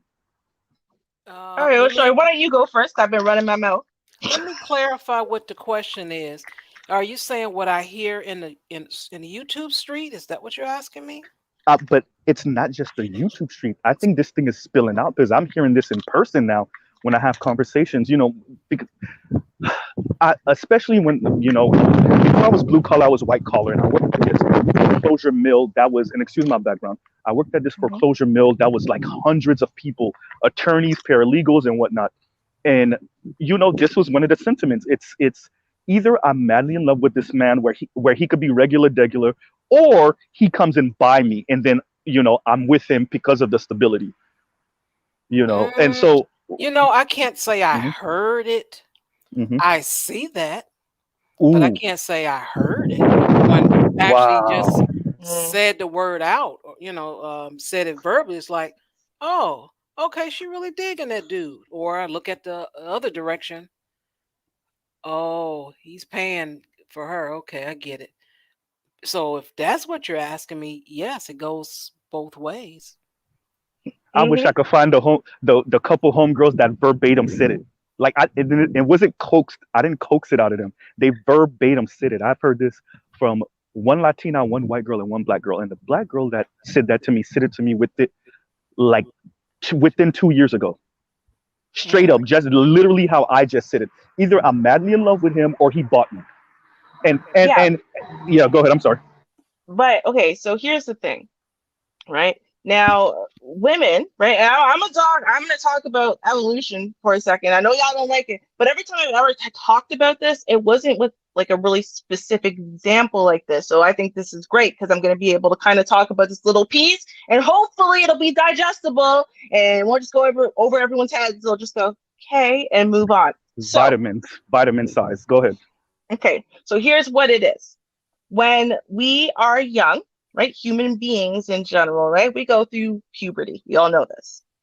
Before we go through puberty, this is in our late childhood, when we're like maybe 9-10 years old, okay, our brains have been taking note of our environment. That's, are we poor? Are we rich? Is our neighborhood dangerous? Is it safe?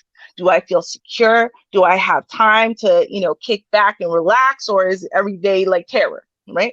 Our bodies are taking note of this and sending that information to our brains. And our brains do one of two different things. It either says, listen, you are in a dangerous place where you're probably going to die earlier rather than later. So I am going to send you some information, so that way your puberty starts earlier. So that way your desire to have sex starts earlier. So that way your desire to have children and your ability to do so safely starts earlier. And then you're going to have lots and lots and lots and lots and lots of children. And here's the thing, you are actually going to seek out to have those children with multiple different men, because genetic variation, right? And you don't know whose genes are going to be best in this dangerous environment. And then you're going to invest less parental love, energy, effort into raising these children that you've had very early, a lot of them by multiple people. Why would you do that? Because survival of the fittest. Because 10,000 years ago, right, if you were born into dangerous times, there's about a 60% chance your kids were going to die anyway, right? So you kind of leave them to fend for themselves. And the ones that don't die are the ones that are the fittest, in essence, okay? This is all about survival and reproduction. You don't win the race unless you have had children, and those children have grown up to the point where they can have children, and then they've had children. That's when you win, okay? So that is sign number one. Sign number two, your brain tells you, no, you cool. You can chill. You can focus on other stuff, right? Because everything's safe. Your parents love you. There's no gunshots. You're good. Your puberty starts later. Your interest in actually having sex starts later. Your ability to have children, right, safely comes later. You have sex with less people later on in life. You start having children after you found stability.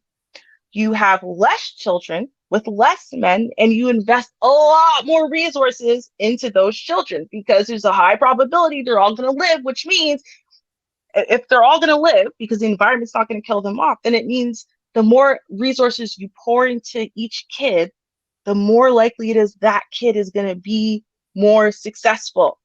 And when I say successful, what I say, that has to do with them growing up, reproducing, providing for the next generation, and so on. Okay. Thanks for bringing clarity, because when you say, we black, so when motherfuckers hear successful, they think you mean Jeff Bezos. No. I mean literally as in humanity not dying off. And specifically your own genes not dying off. Okay. So you mean Bill Gates? No, I'm fucking with you, Ruby. I'm fucking with you. Go ahead. Okay. All right. So now we've explained those two things. So now how does this translate into what we're talking about? I wanted to explain that because then you're looking at two different things, right? Well, like I said, women generally want to marry for love, right?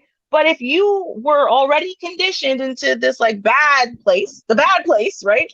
Then really you're going to go on instinct of whose genes are the best. And that's normally people who are more attractive. People who have better genes are more attractive, which is going to drive you to want to sleep with those people and to reproduce with those people, right? People who have better genetics, men especially, are less likely to stick around and take care of children.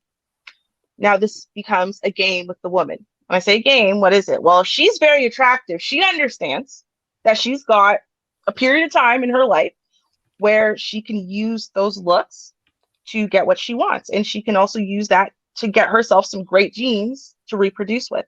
She also knows that if she hooks a good man, okay, a nice stable one who will support you and all your kids, and she gives him like a kid or two, he'll take care of all the rest of them, right? That's like in her, like, right before she's lost the looks, as long as she settles down in time. I'm telling you, this is like evolutionary. Okay, humans have been doing this for 10,000 years. This is not modern women or what. This is how people work.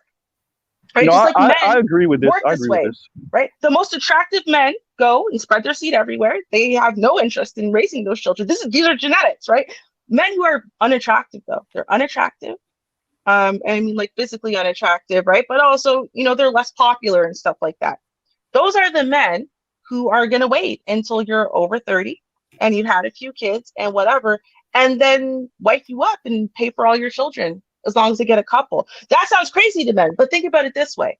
If we didn't evolve to care about money, because we didn't, but we did evolve to care about our genes being passed down and being more successful as far as being able to reproduce themselves. If you're a guy who's like a 2 or a 3, right? And then this woman who's a 9, genetically a 9, right? Or an 8, is now willing to give you some 9 kids. You mix your 3 with her 9, you're getting at least a 7 or an 8. That is way better than you would have done if you had just gotten a 2. Okay? Which means your kids, your offspring are going to be more successful. Is it worth it, right, from that genetic perspective, for you to have to pay for a couple kids that aren't yours, so that way you can get a couple kids with a far superior genetic being? Well, human beings have evolved to say yes. Pause right there, because that's okay. That is the question for our generation. I want to be up. I don't want you to just make that just a flyby statement, because that is literally what the manosphere and the womansphere is all of. That gap right there is the 21st century. The internet is asking us that question. Are you okay with being the second husband, essentially, right? Are you okay with being the guy that comes in and has kids with her, but she already had 1 or 2 kids from a previous relationship? And what we see, and these niggas ain't just saying it no more, they're actually doing it, is a lot of men, regardless of race, are saying no. Yeah, verbally they're saying no. But that's all it is. It's verbally. I want to go ahead and introduce Jack Spade. Welcome. Hey! He had dropped out. I want to get him in here. Hello, how are you doing this evening, sir? Sir. Sorry for all the glitches. Sorry you dropped out for a couple of times. Trying to work the system, but hey, got a lot of glitches going on. We're working on it. Are you ladies saying that that's just rhetoric? These guys are actually okay with being dude number 2, maybe even number 3? No, I'm saying that they're the same. Okay, so think about it this way. There's a nerd in high school, right, who has no chance at all with ever being able to touch the boob of the cheerleader, right? Is he happy? No, seriously, is he happy that he doesn't get job privileges? No, of course he's not. But would he rather get to at least be the friend of the cheerleader than nothing at all? Well, yeah, is he happy with the fact that, friendship is the best he can do? Of course he's not. Now, normal adults grow up and they just recognize their standing, right? This is where I'm at. This is what I'm worth. This is what I can get, right? If I want a woman who has no children, right, and is not a super whore or whatever, she's probably going to be a 2 or 3 because I'm a 2 or 3, right? And 2 or 3s, level with 2 or 3s. I'm going to be happy with that because that is my priority above all. But if your priority is to have a super hot wife on your arm and you are 2 or 3 making average money, well, dude, there's going to be a trade-off. You're going to get the super hot woman, but guess what? She had 3 kids before. But that's Ruby, what it is. That's the point I'm trying. So, and this is what I'm saying, because I want to be clear. For men and women, I think because we live in a time of abundance, what I'm saying, and maybe I'm okay with maybe being wrong about this or being ahead of the curve on this. I'm saying young people are incentivizing themselves all through the internet, being extra angry at each other. Men and women are saying no. I'm saying they're saying no to, like, if I can't have that, screw it. And I know we think it's just rhetoric. I don't think it's just rhetoric. I think it's going to maybe take a decade or 2 until we actually see it. I don't think it's just rhetoric. Especially let me ask you a question, Mr. Z. Let me tell you where did half of the manosphere go? Remember all those people we used to see, Char? Where did they go? Do you know how many men have lost the manosphere? Yeah. What do you mean? Gone. Like they're talking that crap, but then they end up with a chicken and they just disappear. And they're gone. And you never see them again. Ain't no sense of being around now. I get some coochie. I'm not saying that that's not a thing. What I'm saying is, once again, I think we live in a time of abundance, and I think way more people are not just talking it. There's always been abundance of coochie. What are you talking about? No, I'm not saying I'm not saying the I'm not saying the coochie part. I'm saying damn, Char threw me off with that. Sorry. You can't even get there now, Char. I can't. She really threw me off. No, I'm not talking about the vagina. I'm saying because of this space, and this is where we get into being careful what you say, because the younger folks may not have experienced what you experienced, so they're not even in the mental space to have. We shouldn't be indoctrinating younger people with our anger and rage at 30-something, 40-something, and yet you have 16-year-olds listening to you. That's what I'm saying. So those young people that are now, some of them are in their mid-20s and whatever, and they're still having relationship struggles, and this is where Ruby comes in. Maybe that changes in the next decade, but they're really going years on end with no sex and no relationship and no intimacy. I think that's what I think younger people are really trying to say. And what are they doing out there? INCELS, and I understand the involuntary part. Involuntary. It doesn't matter. See, this is the thing. Listen to the white manosphere, because they're more honest than the black manosphere, right? The white manosphere. No, I'm serious. The white manosphere and all them dudes, right? And all them dudes who have ran around Toronto and New York and wherever and shot everybody up, right? What do? They complain that they're not Chads. That's all their problem is. Their only real problem, right, with Becky or whoever, whatever her name is this week, their only problem with women is the women aren't choosing them. If a woman would just choose them, they would shut up, because they don't actually care about any of it. All they want to be is the one she chooses. That's it. If they can achieve that, they're good. Their problem is they're not getting chosen. Their problem isn't women's nature. They don't care. But my question, damn, it's circular Robin over again. But so my question is, even if it's being chose third, right? Because that's what I'm saying. I think what I'm saying is that, right? Yeah, well, they definitely want that. They definitely want that, duh. But they definitely, goddamn, sorry. I think, Char's trying to sabotage me here. This game is rigged in Ruby's favor. No, but No, but no, and so yes, I agree with Ruby that some men will flake off because obviously that's what all it would that's all it was, and all the rhetoric was just because they were raging out because they didn't get chosen, even if it was being chosen second or third. What I'm saying is, I think now I really think these young men and women are really on some extra rageful shit, and it's like either what I want or nothing, and I think we under because and I think I think psychology sometimes can override nature, and I think that's what we might be witnessing No, now. you Okay. don't You know understand that what, this is Mr. part of Z? nature. Let me say Okay, go ahead. that there Mhm. is, a lot of men now are having less testosterone due Oh, to okay, yeah, so yeah, many yeah. different things. So it is easier, I'm pretty sure, to say no and just give a hand job and be happy about it, go on about your way, than it was the decade before that, the decade before that, the decade before that. Because testosterone is a hell of a drug. You can say, give lip service all you want. I'm not going. Oh, yeah, I'm going to. You just change. Mm-hmm. Um, Yeah. I, Yeah. Yeah. I, I just No, see, here. what you're missing Go ahead, is go ahead. this, right? First of all, you're missing two things. Number one, you think that because people say things, it might be true. That's not true at all. Um, Six figures. because yeah, people Right? just say things. Uh, Here's the thing: when you're the worst time, right, to try to get the truth out of somebody as far as what they're really willing to do in the future is to ask someone who is clouded with so many emotions that make them literally incapable of evaluating the future. Problem one. Problem two, you're talking to a bunch of people who understand exactly where they're at and exactly what they would be called if they said anything outside of the rhetoric. Number three, and here's the I most agree. important part, right? Is that everything that they are saying is not consistent. When I say it's not consistent, I mean as in they go against their own stuff all the time, right? And I'm not even talking about like in a hypocritical way, like when they evaluate men versus women. I'm saying that the things that they are saying don't make any sense. So, for example, right, they must marry virgins, right? But then also a That's woman insane must to me. sleep with them on the first date, otherwise they're not getting a second date with her.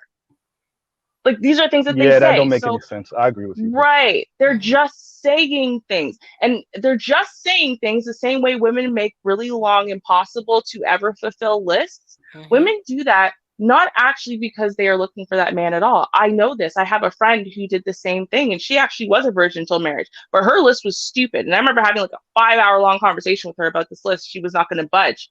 She's married now, and I asked her, how many of those things on that list does your husband have? You know what she said?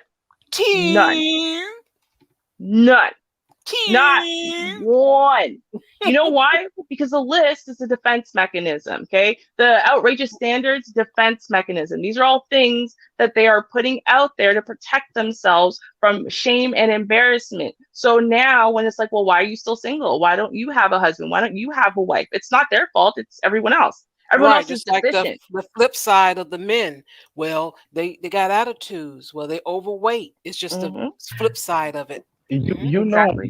when you say that, I think of Lonnie Love, because I don't know if y'all recall when she was like, when she was single, when she wasn't with the white dude, and she was like, I'm perfectly okay being single, and I'm on my own place anyway, and I'll be partying up, and I'll be having these guys chasing me, and all that other stuff, and then she started, right, exactly, right, and then she ended up with the white dude, and like she's crying, and she's saying, yeah, excuse my background, but Mhm. yeah, she's saying, yeah, I was essentially, she's like, I was lying, I was fronting, I was Yeah. pretending, I was single and lonely, and I was pretending the whole time, and everybody needs love, and I'm like, Yeah. well, what?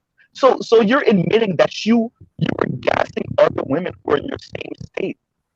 That's Yeah. what you're and that's and we definitely see it in this side. We're running into so many men who have had sex with dozens of women. I'm like, yeah, but you wouldn't be here if you had sex with dozens of women. You wouldn't sound the way you do Exactly. if you had sex with dozens of women. But so I'm agreeing with the rhetoric part. I'm saying I think I think there's a line in between us, and I'm saying way I don't think it's as many people fronting as maybe you think are. I think that's what I'm saying. I'm not saying some of these dudes ain't lying. I think it's more people not lying than you think are lying. I think that's what I'm saying. Yeah, because you believe them. See, I used to make that Yeah. mistake, right? I believed everybody. I honestly believed that Oh, everyone I don't was believe what they said everyone. they were. No, I'm telling you, I did. I Okay, okay. literally, I was on a team of a person that I literally believed. I believed everything came out of his mouth. I honestly, why would you lie, right?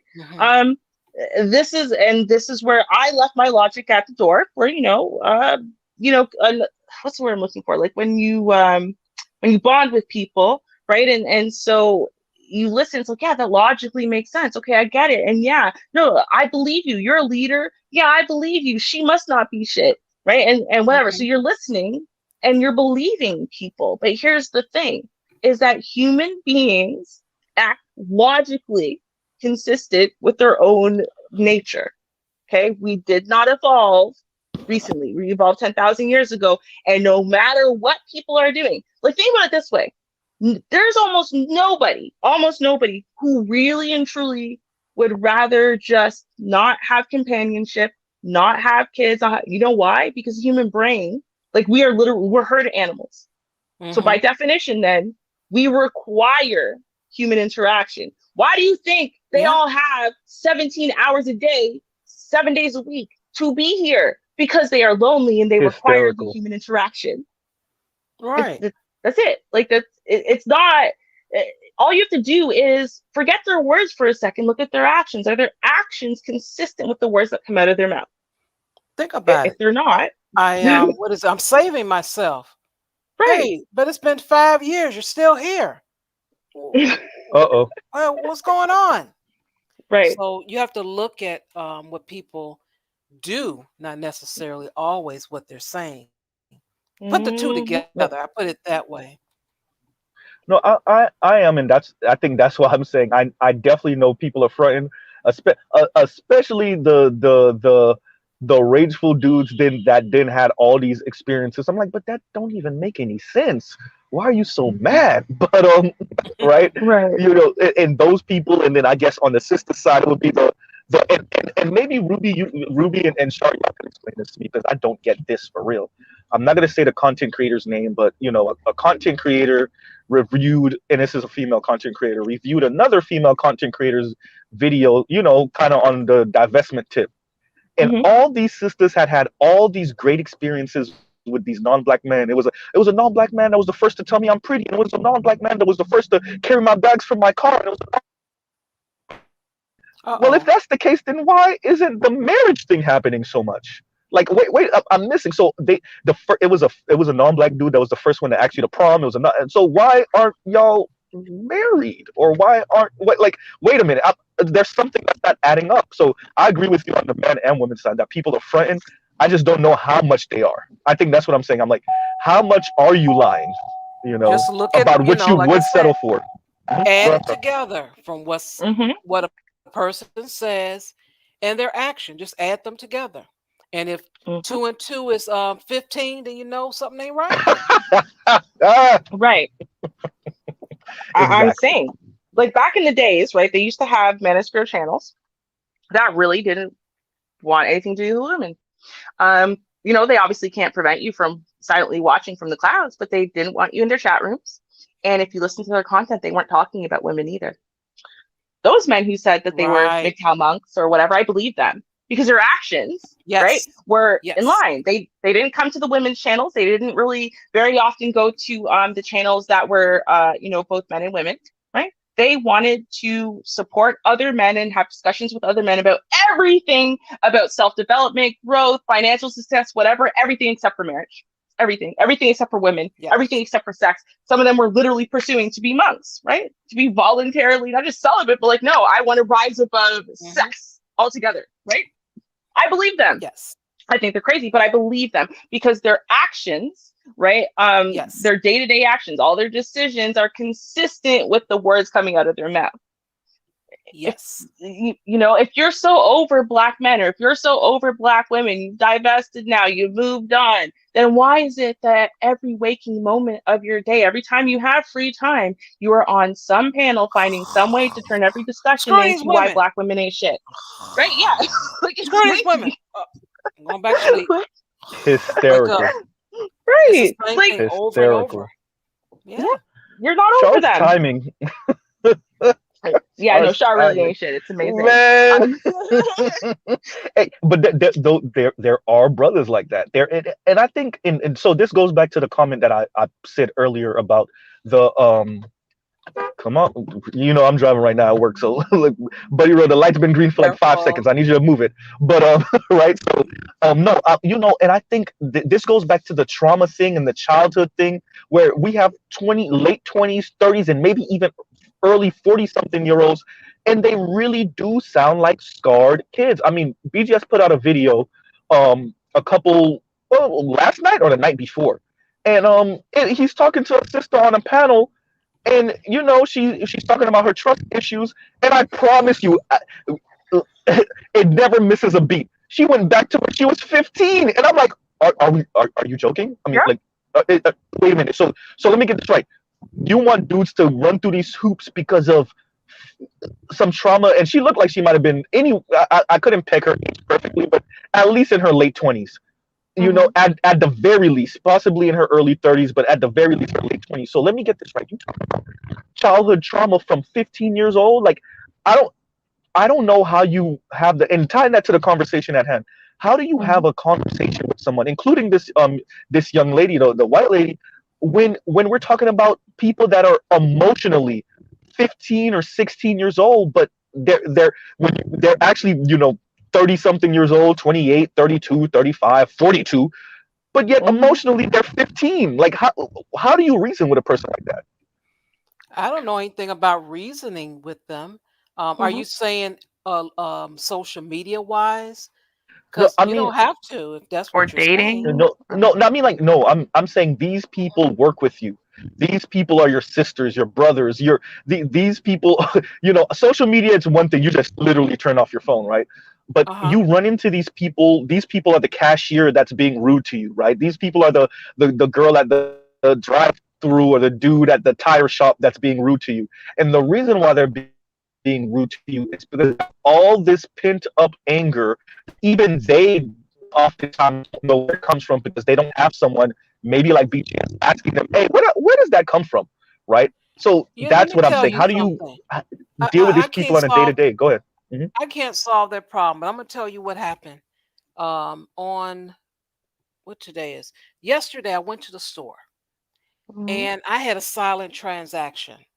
And if you watched my channel in the beginning, I always share different things that happens, and I'll explain that to you.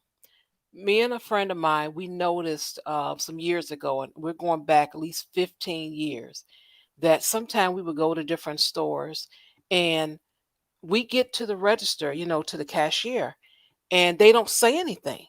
They will say absolutely nothing. They just finished speaking to the woman or man before us, or if we were by ourselves, not necessarily if we were shopping together.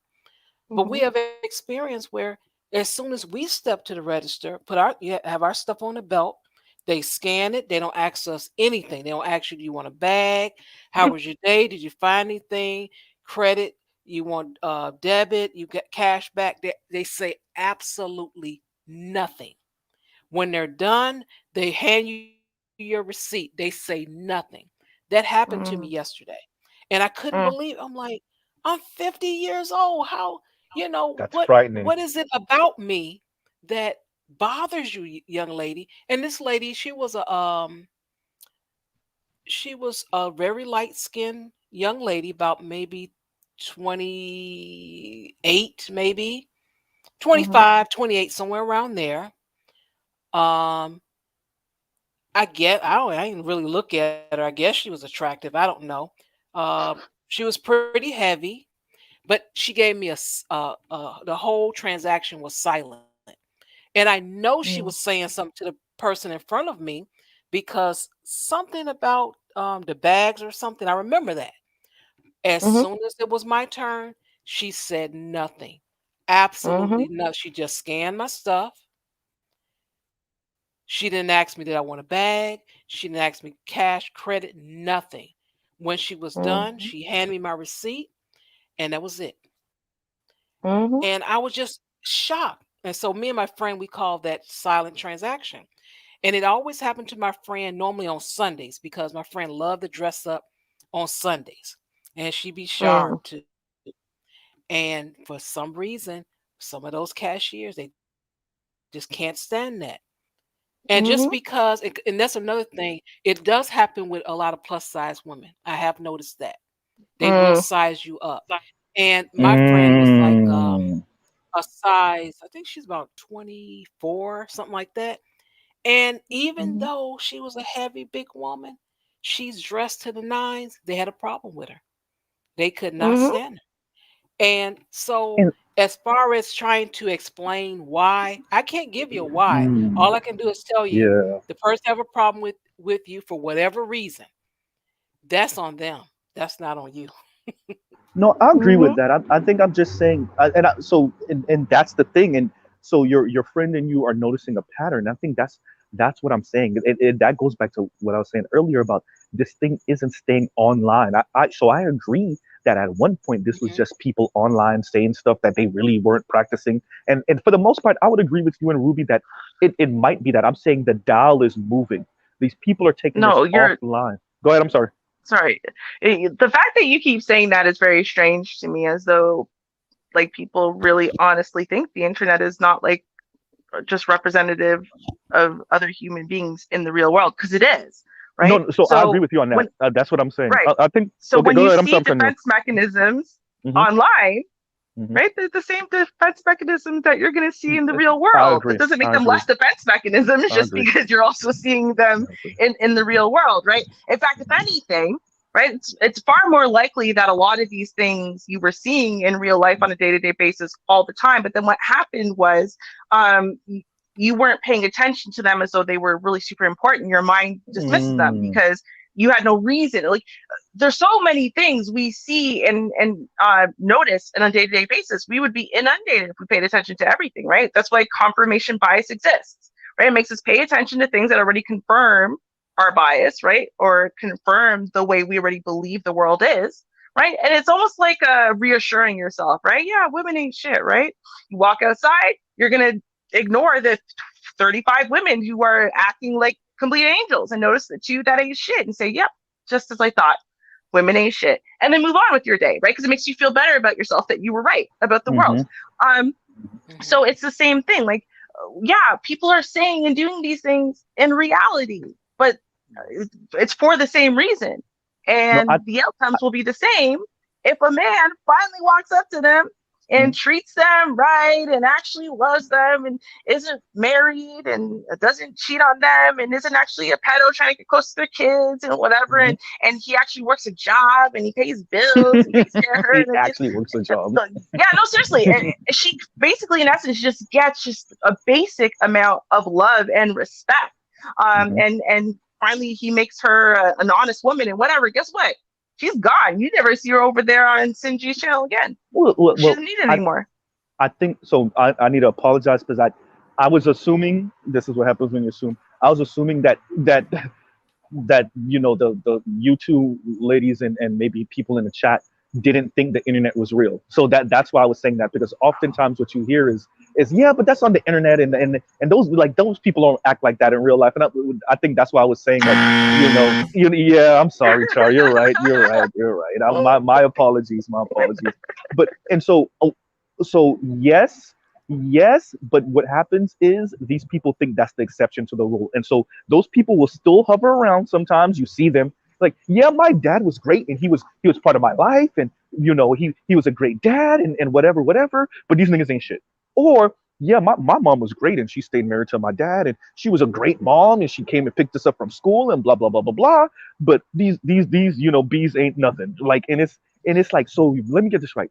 Your wife is great, your husband is great, your dad was great, your mom was great, but you got your heart broken one time. So these women ain't nothing, or these men ain't nothing. So yes. It's what I'm saying. These people, even though their life might contradict the rhetoric that from the people that they're following online, they still have this worldview. And I'm like, wait, so your life is great. You just want to be part of the, yeah, exactly.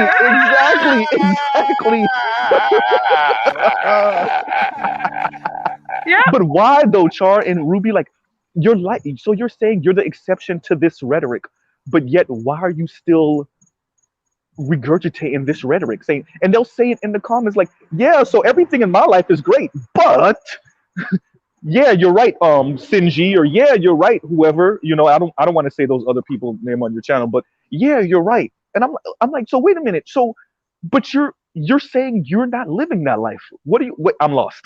I'm missing something. Yeah, that's easy. 2 + 2 is 15 from what they're saying. Right. Think about it this way, right? Okay, so Yeah. my heart is broken. I feel stupid. I feel ashamed. I feel like I'm never gonna find love But you're again. married. No, but it's not me, right? I'm saying. No, I know you, Ruby, but I'm saying those people will admit. I'm saying the people that say they're married and happy, they have their dad was great or their mom was great. Like the intimate relationships in their life wasn't that. But okay, yet they're still, go ahead. Let me look. It's actually the exact same thing. Okay, have you ever heard of the fundamental attribution error? No, please explain. I actually did a video of it on my channel. And so this is what people do. Okay, shameless plug. No, okay, so this is what people do. Okay, so if you're driving in traffic, right, and someone cuts you off, you go, oh my God, what a friggin' idiot. Where did he learn to drive? Oh my God, what a moron. I hope he crashes inside of a building, right? Like that's it. He is a piece of garbage who can't drive because he cut you off, right? But if you cut someone off and then that person starts talking, you go, come on, I didn't see you there. Obviously, God, why would you treat me so, right? So like, it has to do with the way we assess other people versus ourselves or people we claim, like our loved ones, okay? So when we are assessing ourselves, right, and we do something wrong, we tend to blame the environment. It's some factors beyond my control made me act like an asshat, right? I'm not an asshat. It's just the things outside of my control made me act that way. But when people who are not us, right, these other random strangers we don't care about, when they act the exact same way, we're going to blame internal factors. They are an asshat. They are bad people. It has nothing to do with the environment. Who cares about the environment? They are bad people. Okay, so now let's go back to your example. I'm married. I'm happily married. I got my 3 kids. Everything's good. Daddy's been great. Uncle's been great. Everyone's great. My sister has been single. She's coming to me and telling me how these men ain't shit. And then I noticed that, what's happening with a lot of these, the younger women in my family, right? And so I'm going to listen to the situation and what am I going to do? Well, these are mine. These people are mine. So I am going to say it's not your fault. It's the environment. It's things outside of you. It's the other people's fault because you are mine. And so I know even if you did fail in the relationship, that it's someone else's fault. It's not your fault. And then I'm going to talk about people outside and I'm going to say, well, yeah, it's because they ain't shit. Right? They are bad people. It's not the environment for them too, right? It's not what my cousin did to them, right? They are bad people because my cousin is the one who only acted badly because you're bad, right? Yeah. This is the way the human mind works, right? We do this all the time. So these things are very easy to explain. It doesn't make them any more true, right? Yeah. I try to tell them. I try to text and let them know. Mm-hmm. Right. Like, and y'all think the robots are not going to take over? Look at this scatterbrain shit. I'm like, this is something. No, so I agree with you, Ruby. I agree with you. It's frightening because, like, if you notice the way I speak, and there's other people that we're part of the manosphere, but we don't talk about women a specific way because we have great relationships with our mothers. I'm in a relationship. I love my girlfriend, right? So like there's a certain line I just can't cross when it comes to talking about women. My younger sister, I'm watching her bust her ass through law school. Like, so my older sister, like, so you have these relationships and so you've seen the best in the opposite sex. So there's just a line you can't cross when it comes to the rhetoric. And I wonder, when I listen to some of the rhetoric from men and women, I'm like, what the hell were you going through as a kid?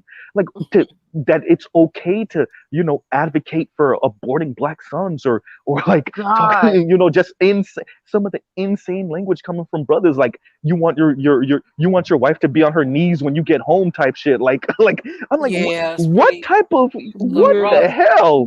But I'm gonna give you a little assignment. And I'm going to let you know now you're going to fail. But Oh crap! Goddamn! I'm going to send you out there. It has nothing to do with the faith I have in you. It's Oh the faith man. I have in those that are going to answer the question. Start asking some of the people directly, brother or whoever you're speaking to. Explain that to me. What do you mean by that? What does that mean? Oh, so you did what? Oh, it didn't work out? When was this? 2009? 10, 11, 12, 13, 14, 15. Oh, have you tried since then? Start asking some questions and then you'll start understanding where they're coming from. And then you'll get your 2 + 2 is 4, and you'll see that what they've been saying is 2 + 2 is 15 all this time. Yeah. Right. I mean, Right. And you know what? Here's the thing, right? Because people say it to me, they've been saying it to me all the time. When I first came into the space, anyone who knew me then would know. I admittedly would say, okay, fine. You're saying I don't know anything about this, so then tell me. Tell me about why America is different that way, right? Or why your experience. And I actually did listen for years and years and years and years and years. I've been listening. I have been absolutely listening.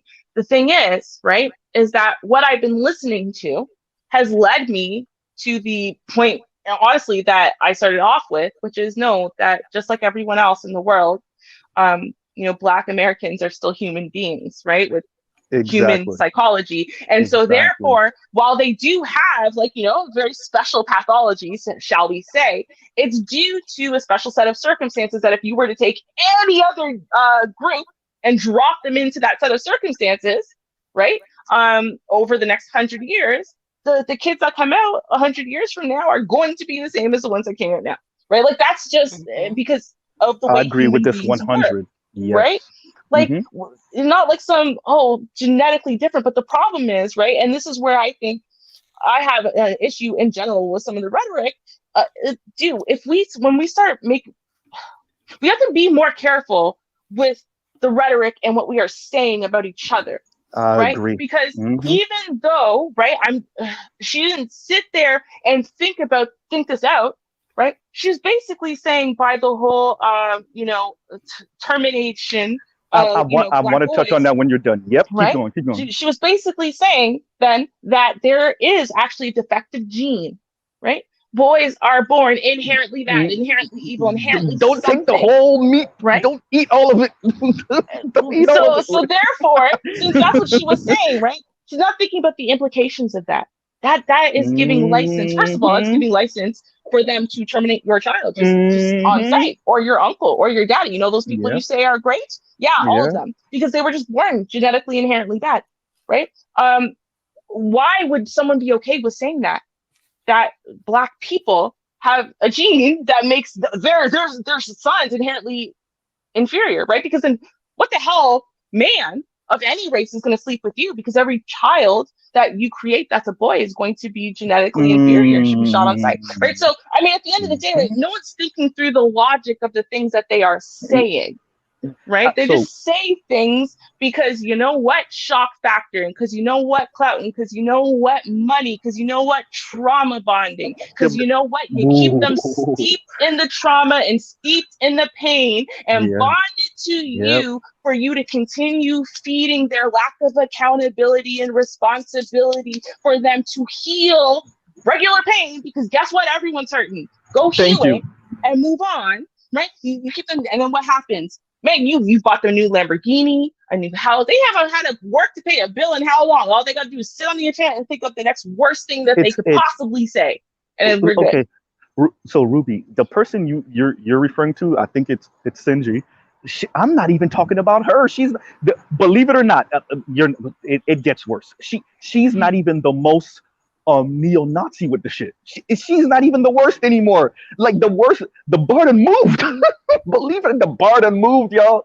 And I think so. I agree with you. Me and PK Angel, you probably know who he is. We've had this conversation about people in general, but because we're Black and we care about Black people advocating for eugenics. And like, do you understand what you're saying? Do you understand how close your language and your rhetoric is to Hitler? Like, do you even understand it? And are you that angry at the opposite sex that you're okay with saying that shit because you're that rageful and angry? Because I agree with you. I think some of this is obviously is about money, right? What did Sinclair say? I think he said um it is hard to get a man to not believe in something, especially when his paycheck is dependent on him believing it, or the other way around. Either way, like when the money starts flowing in, it's hard to get a person to stop doing some shit or stop believing in something because the money is incentivizing them. So I agree with you on that.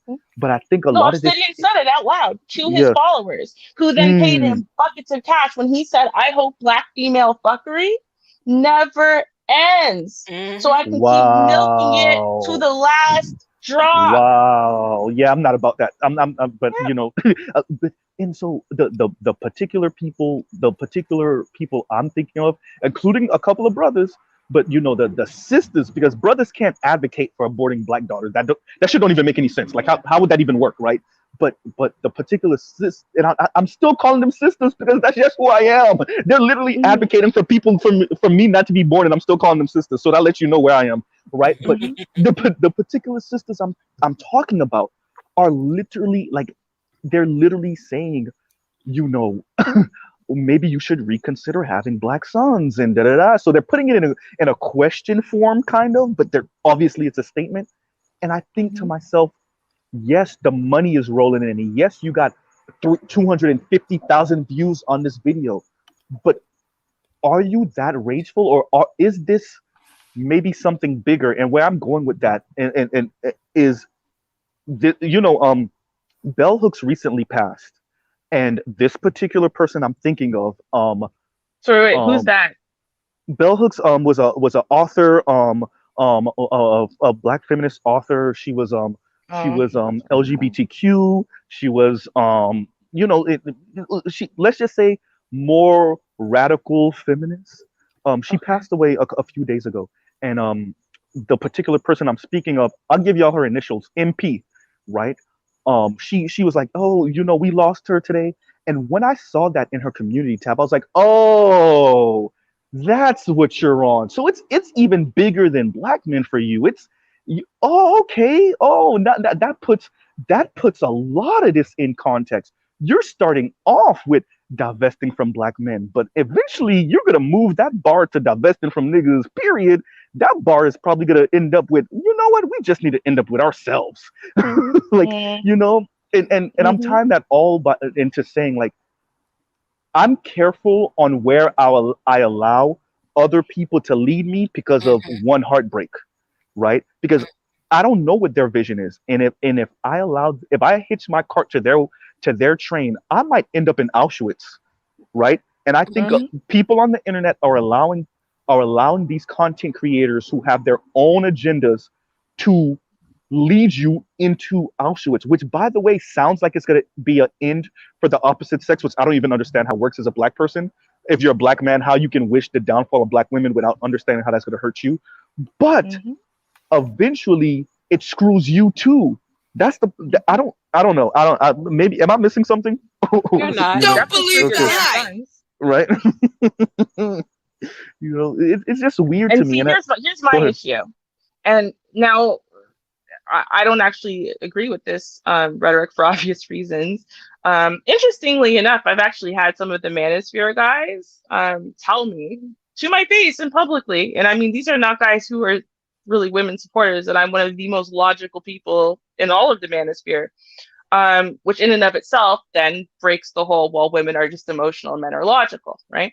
Because that's not actually entirely an accurate statement. However, here's the thing: if that's what you believe, which is that men are the logical ones and women are just emotional, right? So they can't be logical. Then by definition, I have a major issue with you as a man saying, well, women do it too, as a good reason why it is that you would follow the women into doing something that you admittedly say is horrible, is destructive, is self-defeating, right? And that's what I'm hearing a lot of, right? Well, the black women did this to us for decades, and so now it's our turn. Wait, hold on. So you're saying, by your logic, right? This logic apparently to you, that because black women did this for 30 years, it destroyed the black community. So now what you want to do is now you want to destroy the Black community for another 30 years by doing what they already did. But now it's your turn. It's my turn. Payback. Yes, I agree. I see where you're going, Ruby. Like, are you out of your ever-loving mind? Because at the end of the day, unless you don't have kids and don't ever plan on having kids, or you just don't love your kids, why in the hell would you want to perpetuate destroying the community further when you're saying that the exact same thing that you are now ready to do for payback is exactly what the Black women were doing that destroyed the community to begin with? Ruby, it won't that is work, not logical. number one. It won't work, number one, because Black men will never have the white dollars to back the shit that Black women had. The gender war won't work for Black men the same. And I've said this on different panels with men too. And Black Uru kind of has expressed this also, and excuse my background once again, right? We got a 5.0 passing by, but you know, it won't work the same because the way white money worked in the 80s and the 90s and the early aughts with those television shows and all that, they just won't back you the same as they back them. So it just won't work the same. It just won't work. So whatever payback you think you're gonna get, even if you did get some payback, it just won't manifest the same. It won't. The grovel, and I said this on another panel, and it got pretty heated. I was like, yo, if y'all think sisters are gonna come back to the table groveling, y'all got another thing coming. That's just never gonna happen. They're never gonna come to the table groveling. That's just not. You can maybe get them back to the table, maybe, but on the groveling shit that you want, yeah, that's just never gonna happen, right? And so, and I think I'm tying that into this rhetoric by saying we have to be, and this is where the white supremacy talk comes in. We have to be honest that outside forces are incentivizing a lot of this shit for their own gain. That's why I keep on bringing up the she economy. I don't know if I ever brought it up on your channel, Char, but you know the once again, excuse my background. Jesus Christ, it's a muscle car day today apparently. But but the she economy, which is the rich white guys, are plotting and planning on all these single women spending money. They're saying it like, oh yes, they're gonna be single. Yes, single women spend more money. We're gonna make more money off of them. With 45% of them are gonna be single, and that's America writ large. That's not even just Black women, right? 45% of them gonna be single, which means they're not married. Obviously, it doesn't necessarily mean not in any type of relationship, but not married. 45% between 2018 to 2030. Look it up, Morgan Stanley she economy, and so they're plotting on that. And so outside forces are perfectly okay. And this is also what Frances Haugen told us about Facebook, right? Facebook understand they're radicalizing us, right? This is what Tristan Harris told us about YouTube and Google. They understand what they're doing. They just like, screw it, money. Oh yeah, these people are becoming radical. They're the national consensus and the we're destroying civility when it comes to having conversations about important matters. We're causing people to rage out. Oh well, money. Right. And that's the dollar. We got chaos on the What's going on? It's about to be over. Yeah, I'm letting them in on Petty December. We're going out. So chaos, you want to say something? Go ahead, son. Go ahead.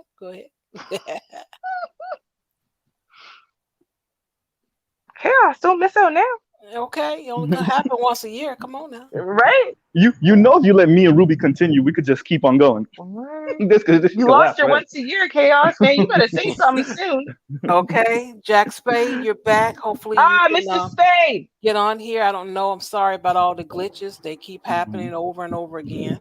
No, sorry about that. It was actually on me. Can you hear me? Yes, we can hear you. Yes, we can. Yeah, I had classic Ruby. I was testing out some equipment, so I went to unplug everything and put it back into the normal stuff. And man, the stuff was all over the doggone place. I know that struggle. And then I had a Microsoft update, so that kicked it even more. Boy. Don't you hate when the update comes at the wrong time? It always comes at the wrong time. But all I have to say is this: classic Ruby. Man, you was all over the place when it came down to marriage and the wedding. You may have to pull out the VHS tape. Look at the wedding day again. Buddha tape. Why? Why? I didn't say view the tape. Buddha tape. This was not about a wedding. She was all You was all into it. I was like, look at this here. Yeah, go ahead. Wait a minute. Yeah, go ahead. VHS tape. Which one you got it on? A CD or VHS tape? VHS. How old do you think I am? About VHS. You just called me young lady earlier, man. Hey, we gotta rent the tape from Blockbuster. VHS, okay? Hey, we going to Blockbuster, y'all. So thank you very much. It's on USB. It's on a USB key. Oh my God! All right. Everybody have a good weekend. Well, thank you so much. Hope you can join us next week. The petty continues. Yes. All right. Yeah. But I wanted to thank you, Char, before you. Oh, I'm sorry. Go ahead and thank me. I don't think. Right. Yeah. No, I want to thank you and Ruby because, like, I'm, like I said, I'm, and at the risk of sounding contradictory to what I just said earlier, I'm in a relationship. I'm in a relation. Like I said, I'm in a relationship. I have a pretty good relationship with my mother, my younger sister, my older sister, girl cousins, and I just listen to people talk in this space, and that's why I tied it into BGS speaking to that young lady a couple of nights ago. It's the childhood trauma and that rejection from whatever guy or girl that you wanted in high school and college that great? I keep on asking people this question because I think people, they play down when they were 15 or 16 or 17 too much, because a lot of your rhetoric is coming from there, even if you're in a good place now, because it is scary to me to think that I'm talking, and this is linking back to this original video on the screen. It's scary to me to think that you're talking to an adult, a 30-something-year-old, a 40-something-year-old, where 50. Emotionally, right, 50, but emotionally, when it comes to intimacy and relationships with the opposite sex, they're 15 years old. That's frightening to me. Yeah. Is it just me, or like? No, it is. It's scary, but here's the thing. What we don't realize, right? A lot of times, what people will tell you is not what the trauma is. If they haven't dealt with it or healed it, the last thing they're going to do is bring it up casually or even in anger on a panel, right? Especially us. I'm going to say that. And I know because I directly experienced it. And trust me, I tell you about everything except for the problem I'm going through right now, right? I'm not telling you about the thing that could actually hurt me. So I'll tell you about my 17-year-old trauma when really the problem is something from when I was 7. That's the first thing. The second thing is, honestly, most people are not all that self-aware. They're not. So even when they talk about things, and this is what therapists do, right? So a psychotherapist is going to let you talk, and you're going to bring something up, and it's like almost like out of context. Like, why would you randomly, right? Yeah.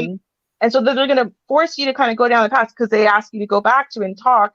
And it's not until that happens a few times that you realize, oh, wait a minute.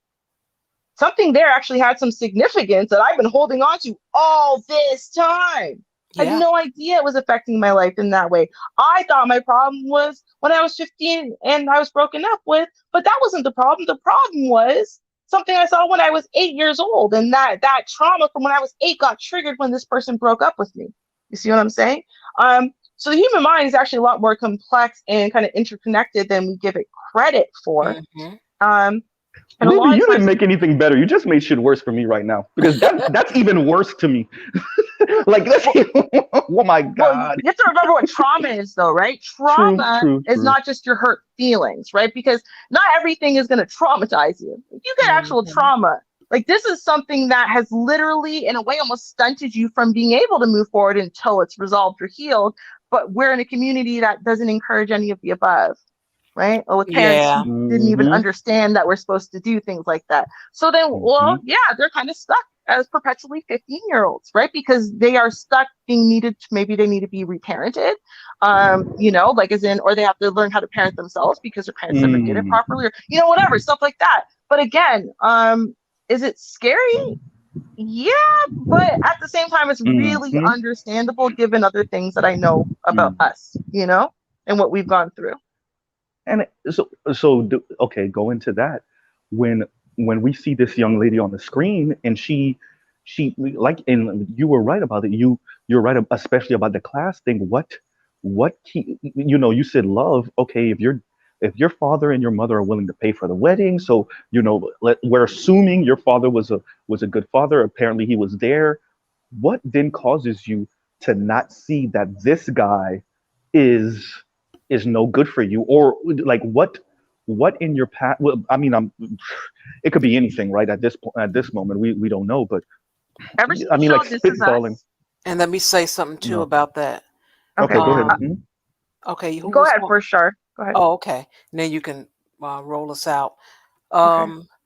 The the question is it tickles me because we can't answer that for her. We can assume, but it's like all of us. Sometimes it's just that guy, just something about him. Sometimes it's just that girl. Yeah. No Yeah. one Yeah. else can see what it is and feel what you're Mm-hmm. feeling. That desire. You're Mm-hmm. like, can't you see he's a jerk? Can't you see she's using you? Mm-hmm. But it means nothing because you're inside your body, whatever Mm-hmm. endorphins and whatever else feelings that you're having and sounds that you're thinking of. That is all that you can think of. So you have to answer that question. What BGS say? Imprint. Well, maybe it could be one. Just could be I just Mm. got to have her and he got to have her. So I Mm-hmm. mean him. Go ahead, Ruby, take us out. All right. Well, I was going to say this. So This Is Us has, man, honestly, I think in a way, everyone kind of wants the magical love that the mother and the father of this family had. And just like almost different things are sold to different communities. So when you look at what's sold to white people, right? This Is Us, for example, is really being sold to that community, right? As are like many TV shows that have pretty much an all white cast, right? With like one or two tokens. So they feel diverse. Now what seriously, what is sold to these ones lately is the story of mom doesn't like him, dad doesn't like her, stuff like that. But true love prevails. I'm gonna run away, we're gonna make it work anyway because we know better. That's what's being sold to them. And on many, many TV shows. The ones that I'm just thinking of off the top of my head because I saw it very recently is This Is Us. But you see that storyline a lot where think about even going back to Everybody Loves Raymond, whatever. Everything that's sold to their communities, the stepmother, or not stepmother, sorry, the mother-in-law, the father-in-law, they hate you, they disapprove of you, blah, blah, blah. That's always their storyline. So in a way, then, right, when you're looking at, well, given all the things we know, why the hell would she do this? Because that's what society told her is going to work out. She has that powerful true love. That's what she's thinking. She doesn't realize that, no, what she found was nothing near true love. But she thinks that's what she found, right? And now your parents rebelled against it. And so boom, you have all of the factors, right? You're gonna push and you're gonna make this work and blah, blah, blah. She forgot the most important part, which is reciprocation.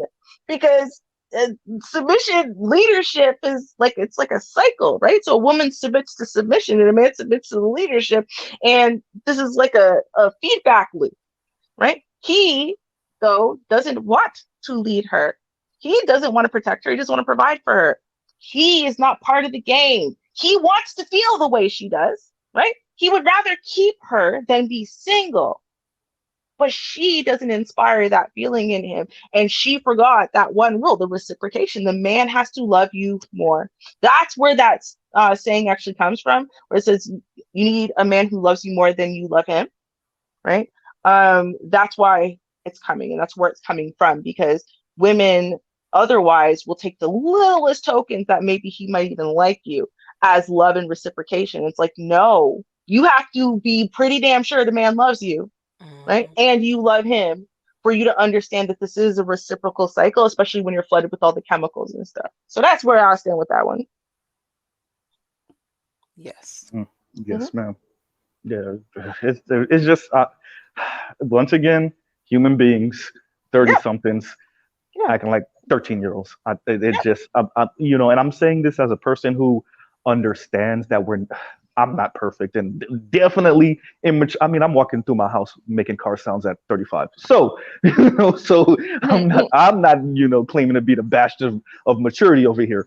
But when it comes to this emotional relationship thing, you know, as Corey Holcomb says, this dick pussy thing, it's oh my god, just I'm that childhood trauma and some of that like like you were saying, this notion of responsibility and reciprocation. Maybe we're just dealing with as millennials and maybe Gen Z a level of entitlement, a feeling of entitlement that we don't understand how you're actually supposed to reciprocate, especially in the 21st century. I think the 21st century definitely with new modern weight on our relationships and kind of what technology is doing to manhood and womanhood. We're kind of in a, and I said this last week, I think, or maybe the week before, we're in a transition period, and I think it's just topsy-turvying everything. And so men and women are reacting in a very childish way. Maybe that's something to explore maybe on a future show, is kind of how this the weight of modernity is kind of causing us to lose our way when it comes to traditional man woman roles. Because I mean, like, if just think about it, if women are in the workforce and they don't necessarily live off of you in that way, you are not the sole provider, right? Then what does that then do to your ideas of submission? That doesn't mean that you don't need him, because obviously you may not be making what he's making or whatever, but maybe not the way you might have needed him 50 years ago, 60 years ago. So I just think modernity may be, playing a factor, and even to the point where this young lady here lost her way. She has an example of a nuclear family from her father and her mother, but like Char was saying, also she has the luxury of just, this is the guy, right? And I'm willing to deal with certain shortcomings in him, no pun intended, where I'm sorry, I just gotta say really quickly, submission has nothing to do with money or requiring someone to financially provide for you. Or that's not what submission is. No, I understand that's not what you're saying. That's what it has to do with, but it's no. I get what you're saying, Ruby. I think once again, just with modernity, people are saying weird things. Even the way we use the term hypergamy, when you actually look it up, like almost everybody's using the word wrong, right? Like almost everyone's it's literally a different class. If you make $20,000 more than your woman, you're not in a different class than her. Stop it, right? So like the same thing with men and women. When talking about $100,000, he still may be in the same class as you, so you don't even know what you're talking about, right? So, so yeah. Somebody's sleeping in my bed, baby. But I have to. The glitches continue. We're getting ready to end it now. Tomorrow, everyone, is the last show of the year for Article Reactions. So do join in for the Karens and the Kens. We got it for you.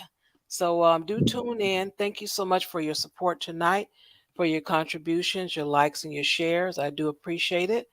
Petty Simber do continue. So join us tomorrow. And until then, everyone, peace. Cheers, y'all. Peace, y'all.